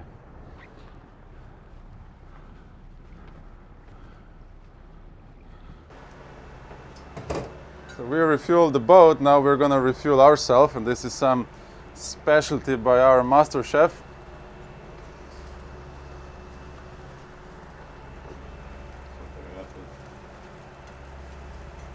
This is a decent portion. So it seems like I'm getting double. I eat for two, so from here, yeah. This is one of the rare boats where you can actually sit inside and look forward. Like most of the boats, it's just impossible to sit and look forward. So I really like this one. This is great. But when you do navigation, when you eat, when you're inside, bad weather, and on this side, I can just see the plotter. And then you can just sit here, it's really comfortable and you can see everything. Thumbs up, thumbs up, this is it's a very good feature on this boat. This is really good stuff. We have leftovers from yesterday's steak, we have lamb chops, we have eggs, zucchini, corn, potato, steak, really good stuff, tastes amazing. What do you think? Pretty good, well done. Never seen you cook before, you did a great job. A quick update. So we are still motor sailing, we are now here. See, this is the heel of the Italy, the toe of the Italy, going toward Leuca and then Dubrovnik. We have a radar on, although it's daylight, because we're motor sailing and you don't have a good vision. So why just not have a radar on and then so it covers this black angle. Not much wind. We have 8 knots of true wind speed, 6 apparent, but motor sailing gives us some boost. It gives us now around 0.3 to 4 knots, so why just not have a sail? If the wind picks up, it can give us half a knot, even 1 knot. So the biggest thing we've done is we have a code 0 up. See these lines? These lines, they lead to the code 0, and I love code 0. So it's here furled. Unfortunately, the wind is not good to open it, but tomorrow is gonna be a code 0 day, and we are gonna fly. Weather is getting a little bit worse. We're getting south winds, so that's what you get. Eventually, it's gonna rain in a couple days, but the south winds are good because they are bringing us towards Dubrovnik. If we had nice weather, and Bura, Mistral, north winds, then it's hard to go to Dubrovnik, so it's actually kind of cool. And the biggest thing going on right now is we are cooking, and we are gonna have a pizza, and we have a cannelloni inside. So we're eating really good on this trip, gaining weight. It's not a weight loss trip again.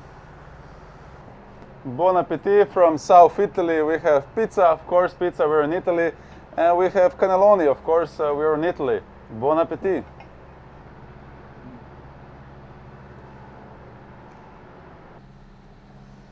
We are passing Otranto, and this is the third passage on this trip. So this is the Otranto Strait, it's the entrance to the Adriatic. So it's Albania and Italy. It's the closest part, and this is like also, used to be a smuggling cigarette area, so it's very close to go across. Still these days, probably. So this is the entrance to the Adriatic. So we have around 160 nautical miles to Dubrovnik, so arriving tomorrow. And it's the third strait we're doing. So there was this Bonifacio Strait, then we have Messina Strait, and now this is the Otranto Strait.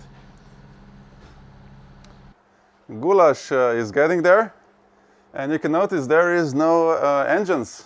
So we're sailing only with a code 0, and we are fishing.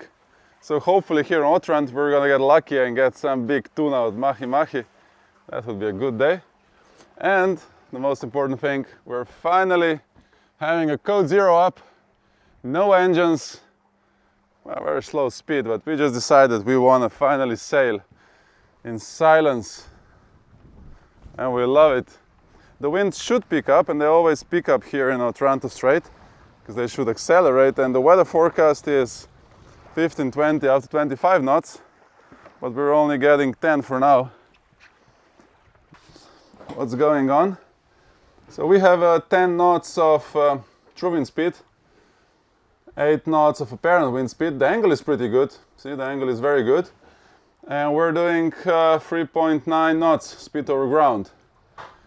It's not much, but see, it's only 7 knots of apparent wind speed. We're now in Italy and we're gonna go to Croatia. And it is illegal to bring any wild animals, especially lions, to Croatia. So we're just gonna have to finish this because it's not allowed to import lions in Croatia. And also not bears. So we have some bears on board and it's not allowed to bring wild bears, so we'll have to finish this also. Now for the cookies, I'm not sure, but just in case we'll finish this also. Oh, busted. That was for me because I ate too many cookies. And of course, all the other food. I'm sure there's food controls, so we don't want them to throw it away, so we'll just finish everything. Just in case, you know, just in case. It's getting hot in the kitchen. So now the mushrooms go in. So this is like boiling for hours and hours. It's been boiling for so long that actually even the wind started. And we have 15 knots and it's picking up. And we have a great sail. So still no fish. We've been catching for a couple days, but no fish. And our code 0 is just one big happy sail. Just look at it. It's such a happy sail, and happy sail makes a happy boat, and happy boat makes happy sailors, and happy sailors make life good. So here, still in Otranto, going towards Dubrovnik, but now we have 15 knots of true wind speed, 9 knots apparent, and we're doing 4.8 knots, kind of downwind. So our angle, apparent angle, is around 150. So we're basically more or less going downwind in style. Beautiful. This shot backward is probably one of the most common shots on the sailboats, because you see how the boat is moving. And I just love, I really like these big sugar scoops in the back, so the boat is extended a little bit, you know, it's added. The Lagoon 50 will be shorter. It just seems like the boat is going so much nicer, so much smoother. It's just like fun to watch, and there's way less noise. Because usually the 50, you know, just makes kind of shh, but this one just kind of, it's just like, it's good.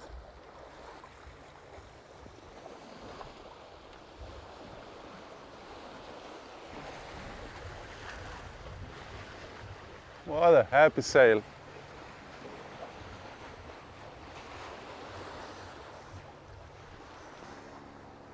They messed up the angles a little bit, so what happens is, you see, this guy should be here, but if it's here, then this rope gets too much in here, and once it gets too much in here, then you get the rubbing here, see? So what they did is, they just added rope, but now this rope makes this go more in, and now this guy is rubbing here, see? So like this guy should be here, and you get the rubbing there. So it seems like they messed up a little bit the angles. I have to figure out something. And then another thing, it seems like they messed up here something also, because this stopper, when you look at it, you can see this was not designed, it was just added. Because this is like just a plastic, this is totally unprofessionally built. And this is the original, it wasn't added. So this is the stopper for, you know, sheets of the Genoa, which you really need. But you can see this is nicely professionally made, you see, molded in. And then this guy is just like, bam, some plastic, boom. So they definitely messed up something. Because usually, see, you would get a place for the stopper. You always get a little bit of this, you see, like an area. But you can see here, it just wasn't meant for a stopper to be. but they added them. So like you can see here, when you have a stopper, you always have this area which is kind of meant for the stopper. And the same on this side. But you really need these guys, you know, you need them. They messed up a little bit, but it works. Another thing is they messed up is, you see this, this is a Genoa furler, so this is the rope that goes all the way forward. So now you would be using this for, you know, sailing. This would be a Genoa sheet. And then when you have to furl, you have to pull this one. Now if you go on this winch, you see then it kind of goes straight. But then if I use this winch, because I'm not able to use that one because I have a Genoa on, if I go here, see I get this big angle. See, and this is not good. So they messed up here a little bit, so there should be something that would, you know, like, you know, I don't know. This is just not a good solution. Another thing is, you see, this is the mainsail halyard, so it's here. So you would be here, of course, operating, putting the mainsail up. Now, like, you don't see it really well, see, because you have to get that sail through these buttons, and visibility is not really good. So you do have to be here, see, to see the lazy jack, and that's the only way. So you have to stand here. But if you stand here, you see, if it would be this winch for the halyard, I could reach and still see. But they put halyard on that winch, so I cannot reach and see. Like the 46 is a little bit better, the 42 is better, but Lagoon 50 is even worse than this one, and this is also not good because you don't see what you're doing, and you could easily avoid it by just using this winch. You know, I don't know, this doesn't make sense. So as I'm complaining, another thing is, you know, it's not that easy to work on this part of the sail. So, I mean, I can do it, you know, like if you're like sporty and fit, that's all good. But if you're not that fit, you'll have trouble, you know, going up and sorting out the sail at this height. So I don't know what would be a solution, you know, maybe a longer roof, you know. Well, anyway, something would be nice, you know, to have a good solution, or maybe ability to walk. You know, sometimes they add this. These guys here, so you could walk on the boom and sort out the sail. It would be nice to have, you know. It's manageable like this. You just have to think not to do it when there's high seas. When it's calm, you know, it's okay. But in high seas, yeah, you want to be careful climbing this roof and then reaching in this area, which is hard, you see, to access. And then a couple of, you know, just like things that are easy to solve. See, we had to tie this down because here, see, there's nothing, and we have strong wind. This was actually like this. See, so there should be a rail here. That's easy to fix, but it's just like, hey, it should be done, you know, like in a factory. And then these cushions, as I've said, it's so hard to open, you know, these guys, because, I mean, you almost have to remove these cushions to be able to access the storage underneath, which is quite big. And the same problem was on the Lagoon 50, and this is just the same thing. It's just like, it's just annoying. You would expect them, you know, to figure this out. Now this window is different. I haven't talked about this window. I kind of like it, but I'll go inside to show you what's going on. You need to be careful when you're climbing the mast, because you're stepping on this area. You see, like climbing on the mast, it's all good. But you see, it's just like, it's very steep and it's this smooth, and that's where you step when you go on the mast. So you just need to be careful, you know, like when it's wet, and, you know, don't rush too much. It would be way better if this was, you know, like, you know, it wouldn't look that good, but it would be more practical. The window used to be on the 50 was something like this, you know, and down, and just like, it just wasn't good. But now, see, all you have to do is this. Oh, it goes all the way. Okay. Yeah, so it's pretty easy to open it. But I'm just wondering, why can't I just open it a little bit? Okay, so it's like either open or close. Okay, that's stupid. Like, I would like to open it just a little bit, just in case, you know, there's a spray. Or you can Oh yeah, see, there is like an option. You can open it just a little bit, but there's no option to open it like this. So it's either just a little bit or all the way out. Okay, I would like to have something in between also. But anyway, it's way easier to operate than the old system, which kind of goes up and down. Another thing that would be nice to have, so we have this see code 0 sheet, everything is fine, it goes here. Well, it's maybe a little bit hard to walk, but anyway, it's a sailing boat. So we have it on the winch, which is how it used to be, should be. But now, if I want to use any of the other lines, I cannot because there's no stopper. So it would be just, nice to have a stopper somewhere in between here. Maybe here a stopper. But then I'm not sure if this is built because it has to be strong enough. So it would be kind of nice to have a factory-made place to put a stopper. Because then I could, let's say, what I want to do. I can use a halyard. This is code 0 halyard. And if I want to adjust it now, see, lose a little bit, or release, or tension, I cannot because, you see, there's nowhere to put this sheet. So that would be nice to have. Wind is slowly picking up. We have 15 knots of true wind speed, which gives us around 9.5 of apparent wind speed. And we're doing 4.7 knots.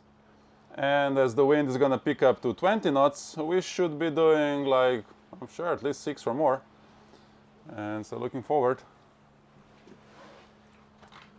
You can see all the traffic here. These are all the big boats, I was saying. So we're still in the Messina Strait. So everybody has to pass through here. I'll give a bigger picture. So you have very big ports here, Koper, Slovenia, and Trieste, Italy. These are two very big ports. And then Pula in Croatia. So whatever comes here and goes later into the Central Europe, it goes through these ports. So there's quite a lot of traffic, with boats, and everybody has to squeeze through this Messina Strait. So that's why you can see there's a lot of cargo boats. But actually, if you look outside, see, it's such a big sea, see, such a big area that when you look around, you won't see any boat. Okay, there's one far away. Sometimes they come very close, it depends, but today, you see, there's nobody around. We are gonna go now wing to wing with code 0 and Genoa on the other side. And you'll be amazed how well it works. So what we've done, we set the wind vane, so it's the wind autopilot, and we have set it to 175, so basically straight downwind. And we're just gonna open the Genoa now. So let's go. Ready? So easy to sail these days. Yeah, we don't have to tension it much. It has to be loose. Yeah, we have to open now the Genoa a lot. Release. And it's already working, you see.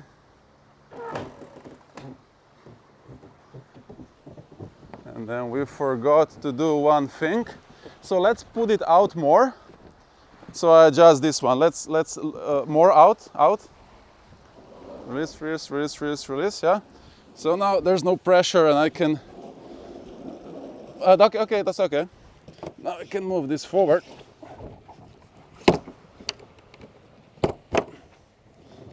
Okay, now we tension.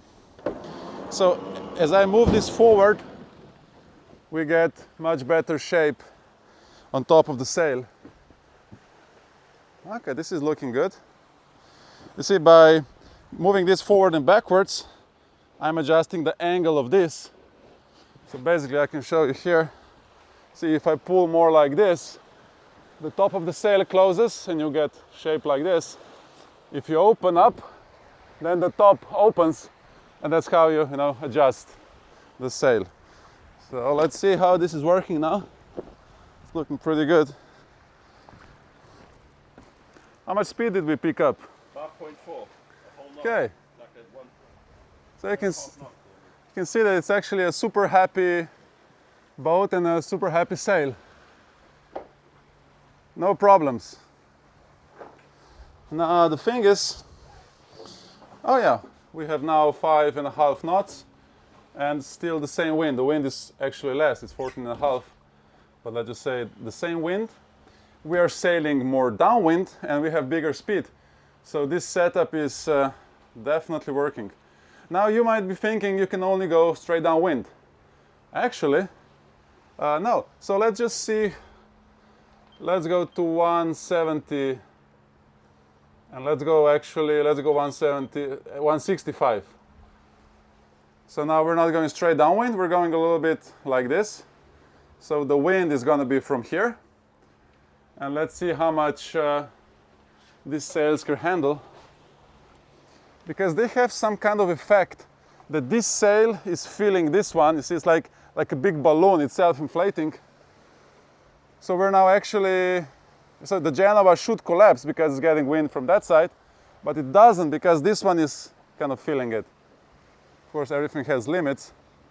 It's working pretty nice so far. What you could also do, you could take a line, attach it down to the clit. See, so if you take a line and go down to the clit, you would open the sail much more. Or maybe just use, you know, like a block. You would put it on this rope and then bring it here, you know, everything just to open the sail more. Because it's kind of closed, so that's why you see like the back edge is closed. So when the wind is going in, it's want to close it. But then if you put the rope there, it would just open everything. I'm gonna use this line. It's actually very thin, it's probably 10 millimeters, but not much force right now. And I'm gonna attach it there and here. And then now remember the shape. Remember how the sail is, you know, closing. And then you'll see later a better shape it's gonna have. Let's put this here. So I'm just gonna make a knot here. I usually make a very long one. So then it's later easier just to release it without climbing on the roof. So just a basic bow line, no rocket science.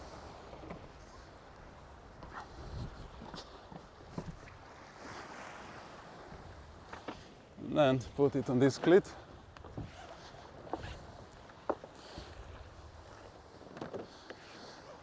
You have to figure out, because of this rail, from which side you have to go. Actually, we can open this rail here. That's good.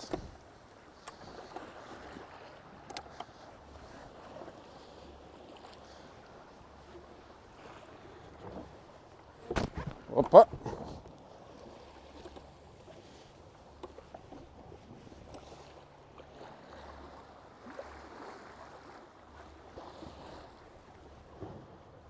Okay, this should work. Okay, beautiful. So now I can actually release the sheet. That's going to allow the sail to go more out, so it can be just, you see, this one can be just loose. And that's it. And then when I look again from this perspective, you can see how much bigger the surface area is, because the wind is going like this. And it's not going to close because it's more open. The wind is not closing the sail. And all you need is just this small line. Now these cleats, on some boats they're very soft, like the 52 had very soft cleat. So just like observe, because the cleat is not really made to be pulled out. And then you have to observe, it's kind of touching, okay, there's no force. Maybe it would be better to go from outside. But anyway, you get the idea. And just look, isn't this nice? We just gained lots of speed. We can go more downwind.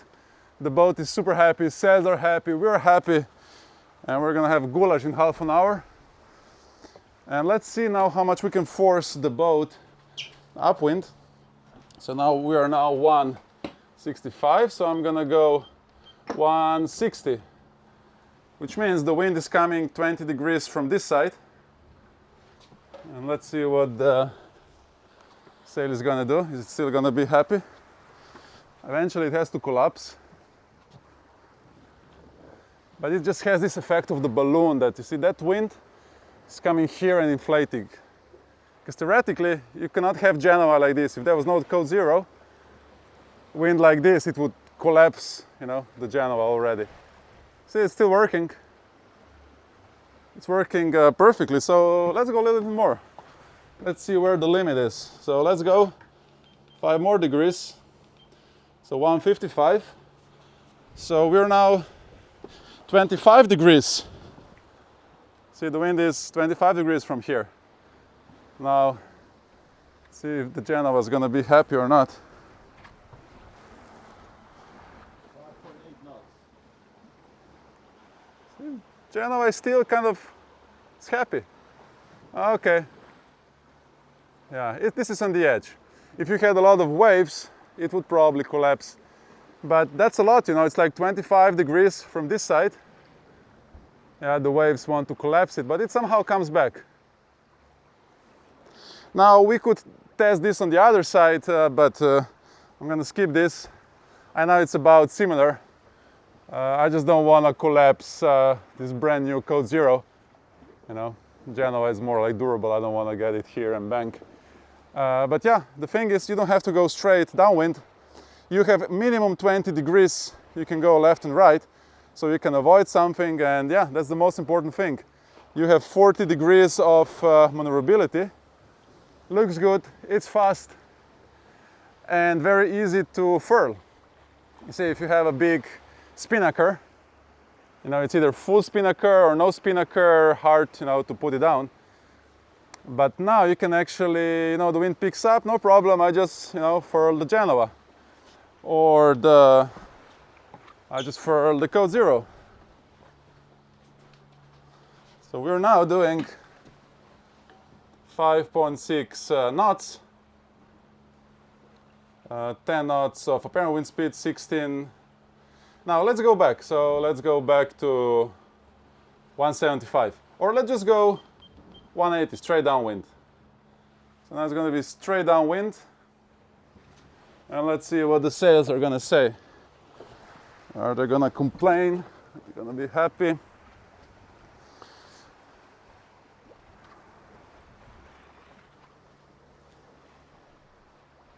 Well, they're even happier now. And we increased the surface area now a lot, you see, because this Genoa, it's not small.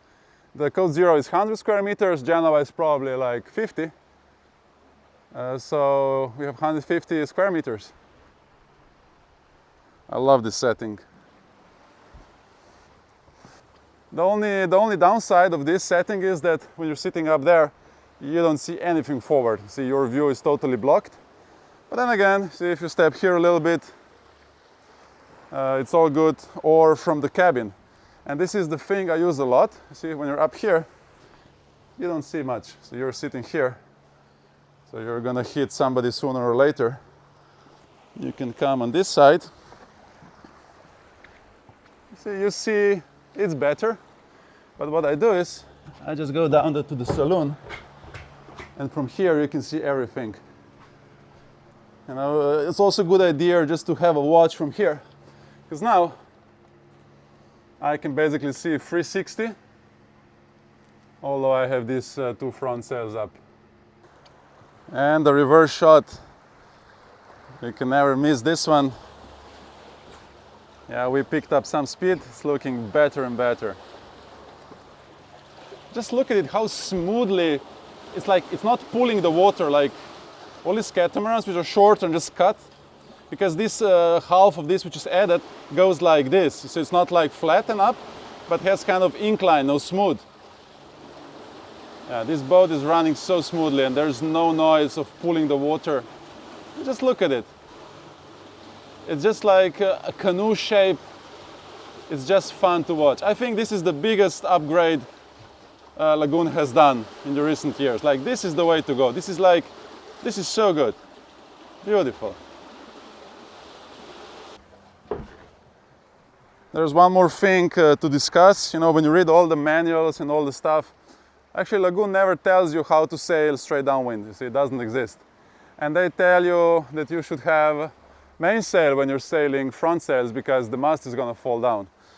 Now, people cross oceans just with a parasail, so it's a huge confusion, and Lagoon should clarify this, and it should build a rig where you can do this, like on every monohull, because that's how you cross an ocean. So it's just this big confusion, and they don't want to clarify, they just want to stay out of it. And I don't like that. There's a big confusion on the forums. People say just tension the main sheet and then the boom lift, and that's going to hold the mast. Well, it won't, because that line is not strong enough on the top. You're going to put a lot of pressure on that wheel. And anyway, you see this, these guys are backwards a lot. So I know plenty of people who crossed an ocean with a parasail only, see no main. And what they say, like I was talking to one dealer, he said the mast starts pumping. So I always take a look at the mast. And then, if you ask me, it's as firm as a concrete block. And if it doesn't move, I guess there's no pressure. And I've done this on many catamarans, not saying you should do it, go by the manual. But we've done it so often that, so one thing which would concern me is if you go against the wind, there's like a big chop, so the boat starts, jumping, then you're gonna put way more pressure on the mast. But in the conditions like this, you see, we're just using the front sails. If you ask me, this mast is super happy, and it's like,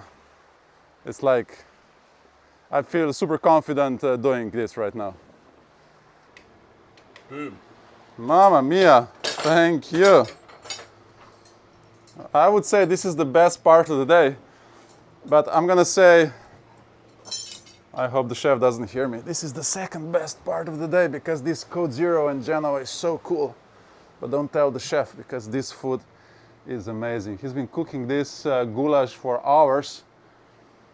Oh wow, so good. But yeah, you cannot beat, I'm a sailor, you cannot beat a nice Code Zero in Genoa setup. There's no food that can beat that. And that's how you know if you're a sailor or a cruiser.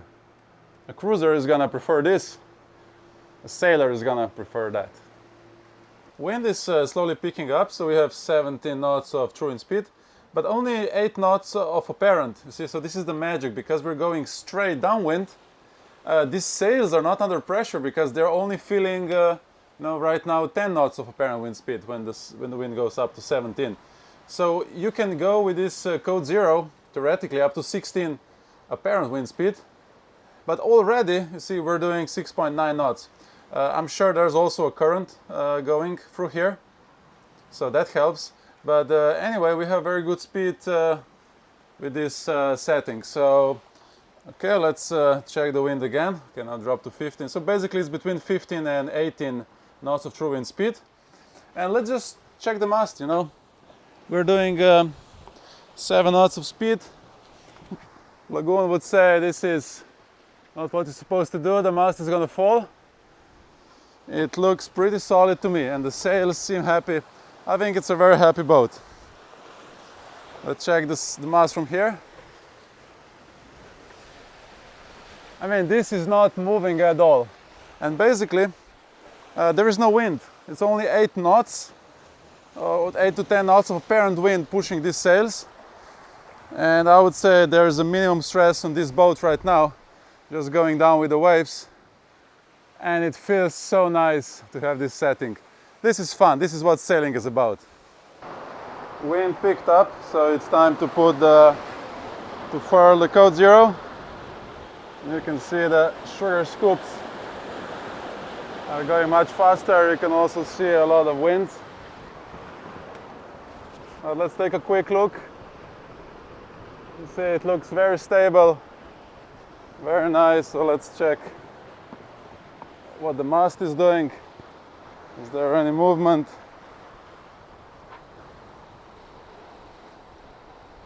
It's totally still. So let's see what the winds are now. So now we have 22 knots of true wind speed, 24. So the apparent wind is still 14, it's not going over 15. Okay, 15. So we could call this maximum on the paper, although I have a feeling we could push it more, but we won't push it. There's no need to push it more. We'll just go by the book, but the boat feels very comfortable, and we're surfing down up to 9 knots of speed. So how to furl this? So the best way, what we're going to do is, cannot film because I need all hands on board. So what we're going to do is we're going to steer the boat 10 degrees to this side, and then we're going to bring Genoa as it is back to this side, and this Genoa is going to make a shade, so then it's way easier to furl the code 0, because right now furling, and we're going to start in engines. We could do it without engines, but I start the engines and I go full speed forward.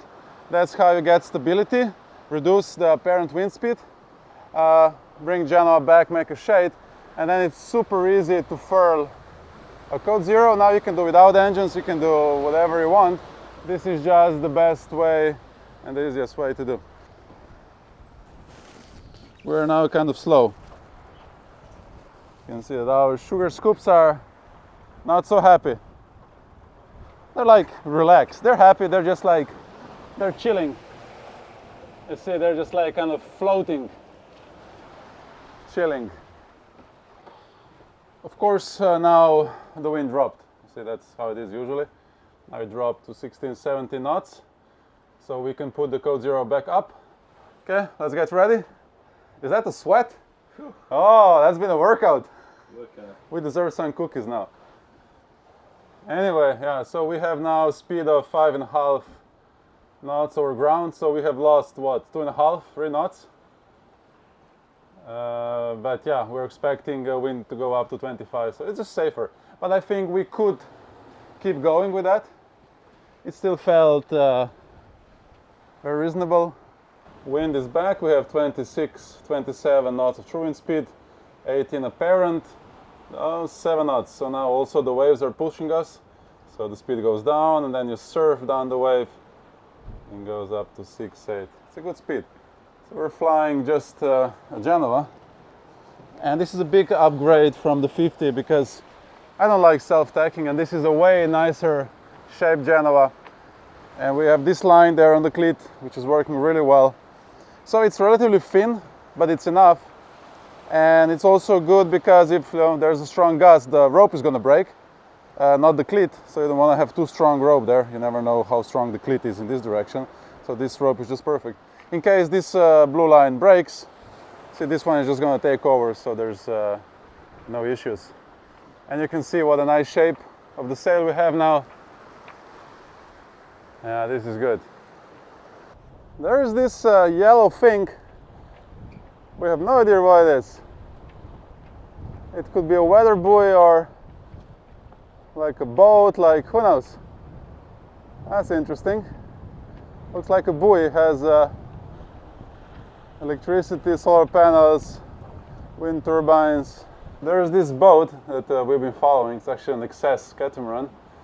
It's just interesting. The call sign is like, fuck, 3224. No, who's calling me? Fuck, 3224. That's something you remember. Winds are picking up, so we are averaging around 40 knots. True wind speed 21 apparent, and doing 7 plus knots. 7.4, we would surf down to 8 knots, and it's very comfortable. This boat is really comfortable downwind. It's just, you don't feel, we have 30 knots, seas are slowly building up, sugar scoops are happy. Still not a lot of waves, but it's gonna build up.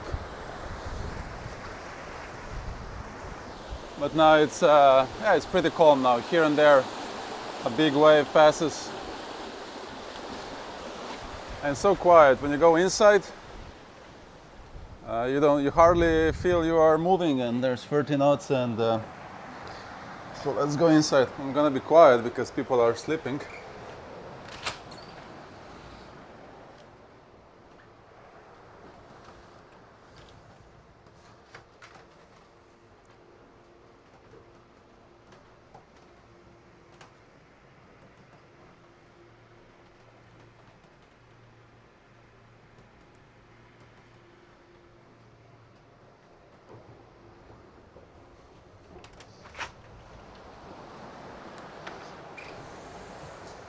It's so quiet inside. You can hear the fan a little bit.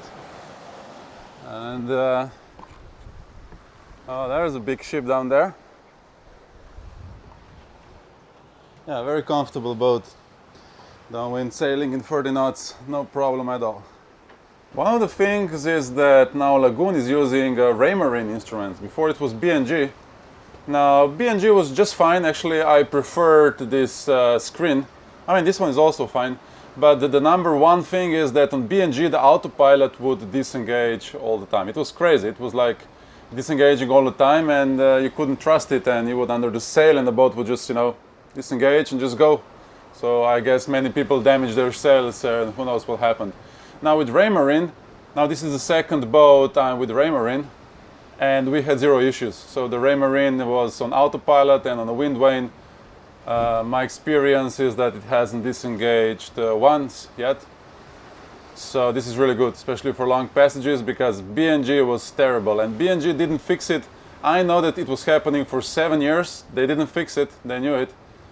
So I'm really happy now that Lagoon has Raymarine, because autopilot is, it's like you buy a new electric car, Tesla, you're autopilot and just disengages, you know, and you crash. Autopilot is so important. So thumbs up, Lagoon. Thank you for giving us Raymarine.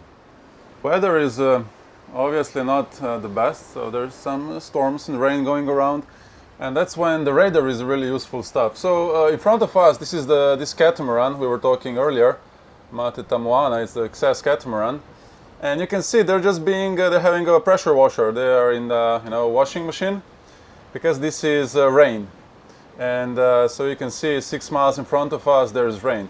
So what I did is, like here, I pressed and acquired target. So now I can see the direction of this system moving, and if I press, I can see it's moving with 18 knots speed over ground. So I'll show you again. So you just press here, you say acquire target, and now he needs a little bit of time. So he's trying to figure out, and then he's going to make a vector. And why is this good? You just know if the rain is going towards you, away from you, and then when you're crossing an ocean, if that's a squall, you can just move away, from its path. It's a very useful thing. Okay, so now we have a vector, and also the length of this vector is, so the longer, the faster it is. So again, we can just press number 2, and this one is going 120 knots, so this is not correct, obviously,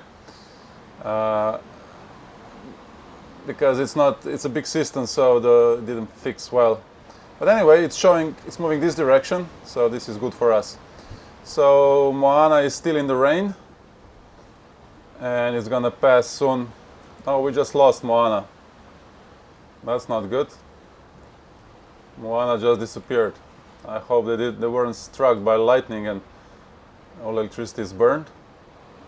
We'll see, maybe they come back, but they just disappeared. So you have this function here called Doppler.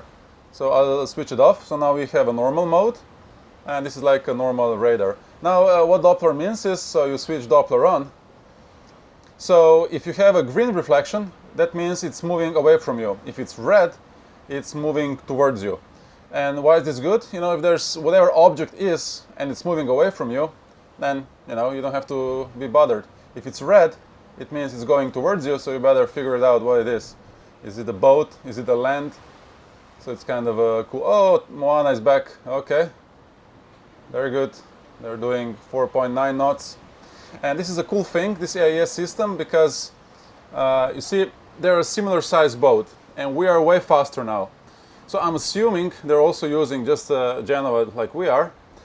So I can assume that there is less wind, or maybe there's a storm, or maybe they furled the sail, or whatever is going on. So there is something going on, because otherwise they wouldn't be so much slower. It's an assumption, but it's a pretty good one. Because we have Starlink, which is the best thing ever, we have internet all the time on the boat. So we can just use, this is the Windy app, and you have a weather radar. So this is live, and you can see what's going on, what's coming. So we are right here. And then you can just see that, there's something coming towards us. So we can, like you see north from Dubrovnik, it's pretty bad, but this area is still good. So it's like at least you can know it's coming. Or maybe this one. Oh, no, this one is getting close to us. This is 2 miles away. So now we have to start thinking, maybe put the Genoa away. we don't gonna get in any trouble. Another thing you have to observe now is the wind direction. So once the wind starts shifting, that's a very good sign that the storm is coming. So you can just, because we're on the wind vane, you can just observe your direction. This is the course of the boat, and if it changes a lot, that means the wind changes because you're keeping the angle to the wind. So it's a good indicator that something is going on, so put your sails down quickly. We have a storm now which is 8 miles so here from us. We're in the center. So I have put vectors, and seems like this one is quite big, but seems like it's gonna pass us. I also steered a little bit to the right, and maybe I'll do it more. So just to go away of its path. And now we have this vector. So if it goes like this, and it's a pretty fast one, so I can press. Seems like it's moving at 30 knots. So it's a big storm, and also tells me the CPA. So it's going to be 10 miles away. So far pretty good. But there's another one here. We can make this one acquire. And but this is a very small one. I'm more afraid of the big ones. This is the storm behind us. So it's not that bad, but we could hear a strong thunder noise. Not much lightning, actually I haven't seen any lightning yet, so that's good. And then here it's a little bit more clear, pretty good forward. So it just seems like once this passes us, it's pretty clean behind, so then we're gonna be okay. We have furled Genoa and using engines. And now just observing on the radar, we have this target just to figure out where the storm is moving. It's kind of a guess. It's here behind us. We have two systems. See, one is there, one is on the left. So we'll kind of try to get them in between. You see, there's 1 and 2 in between. There's some lightning. That's not good. So this time seems like it worked for us. So what we did, we actually turned almost like 90 degrees. Moana is still going towards Dubrovnik. So you can see here we were eventually going there, but then we moved almost 90 degrees and we avoided this one, the big one. So we avoided all this, but it's going to catch Moana, so we'll see. Hopefully they avoid it also. But now you can see we made it through.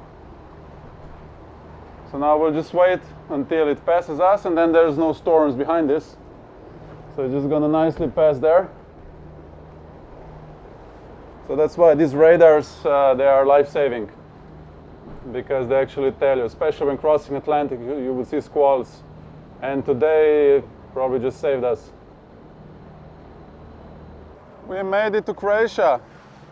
Here's the Croatian flag, and down there, old town of Dubrovnik, the walls, just a beautiful city, and whole Croatia. You have to come to Croatia, it's the best place for sailing.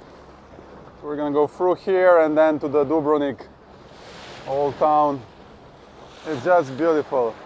Down there, the smaller Lafitti Islands, and then Mljet. Nice to be home again.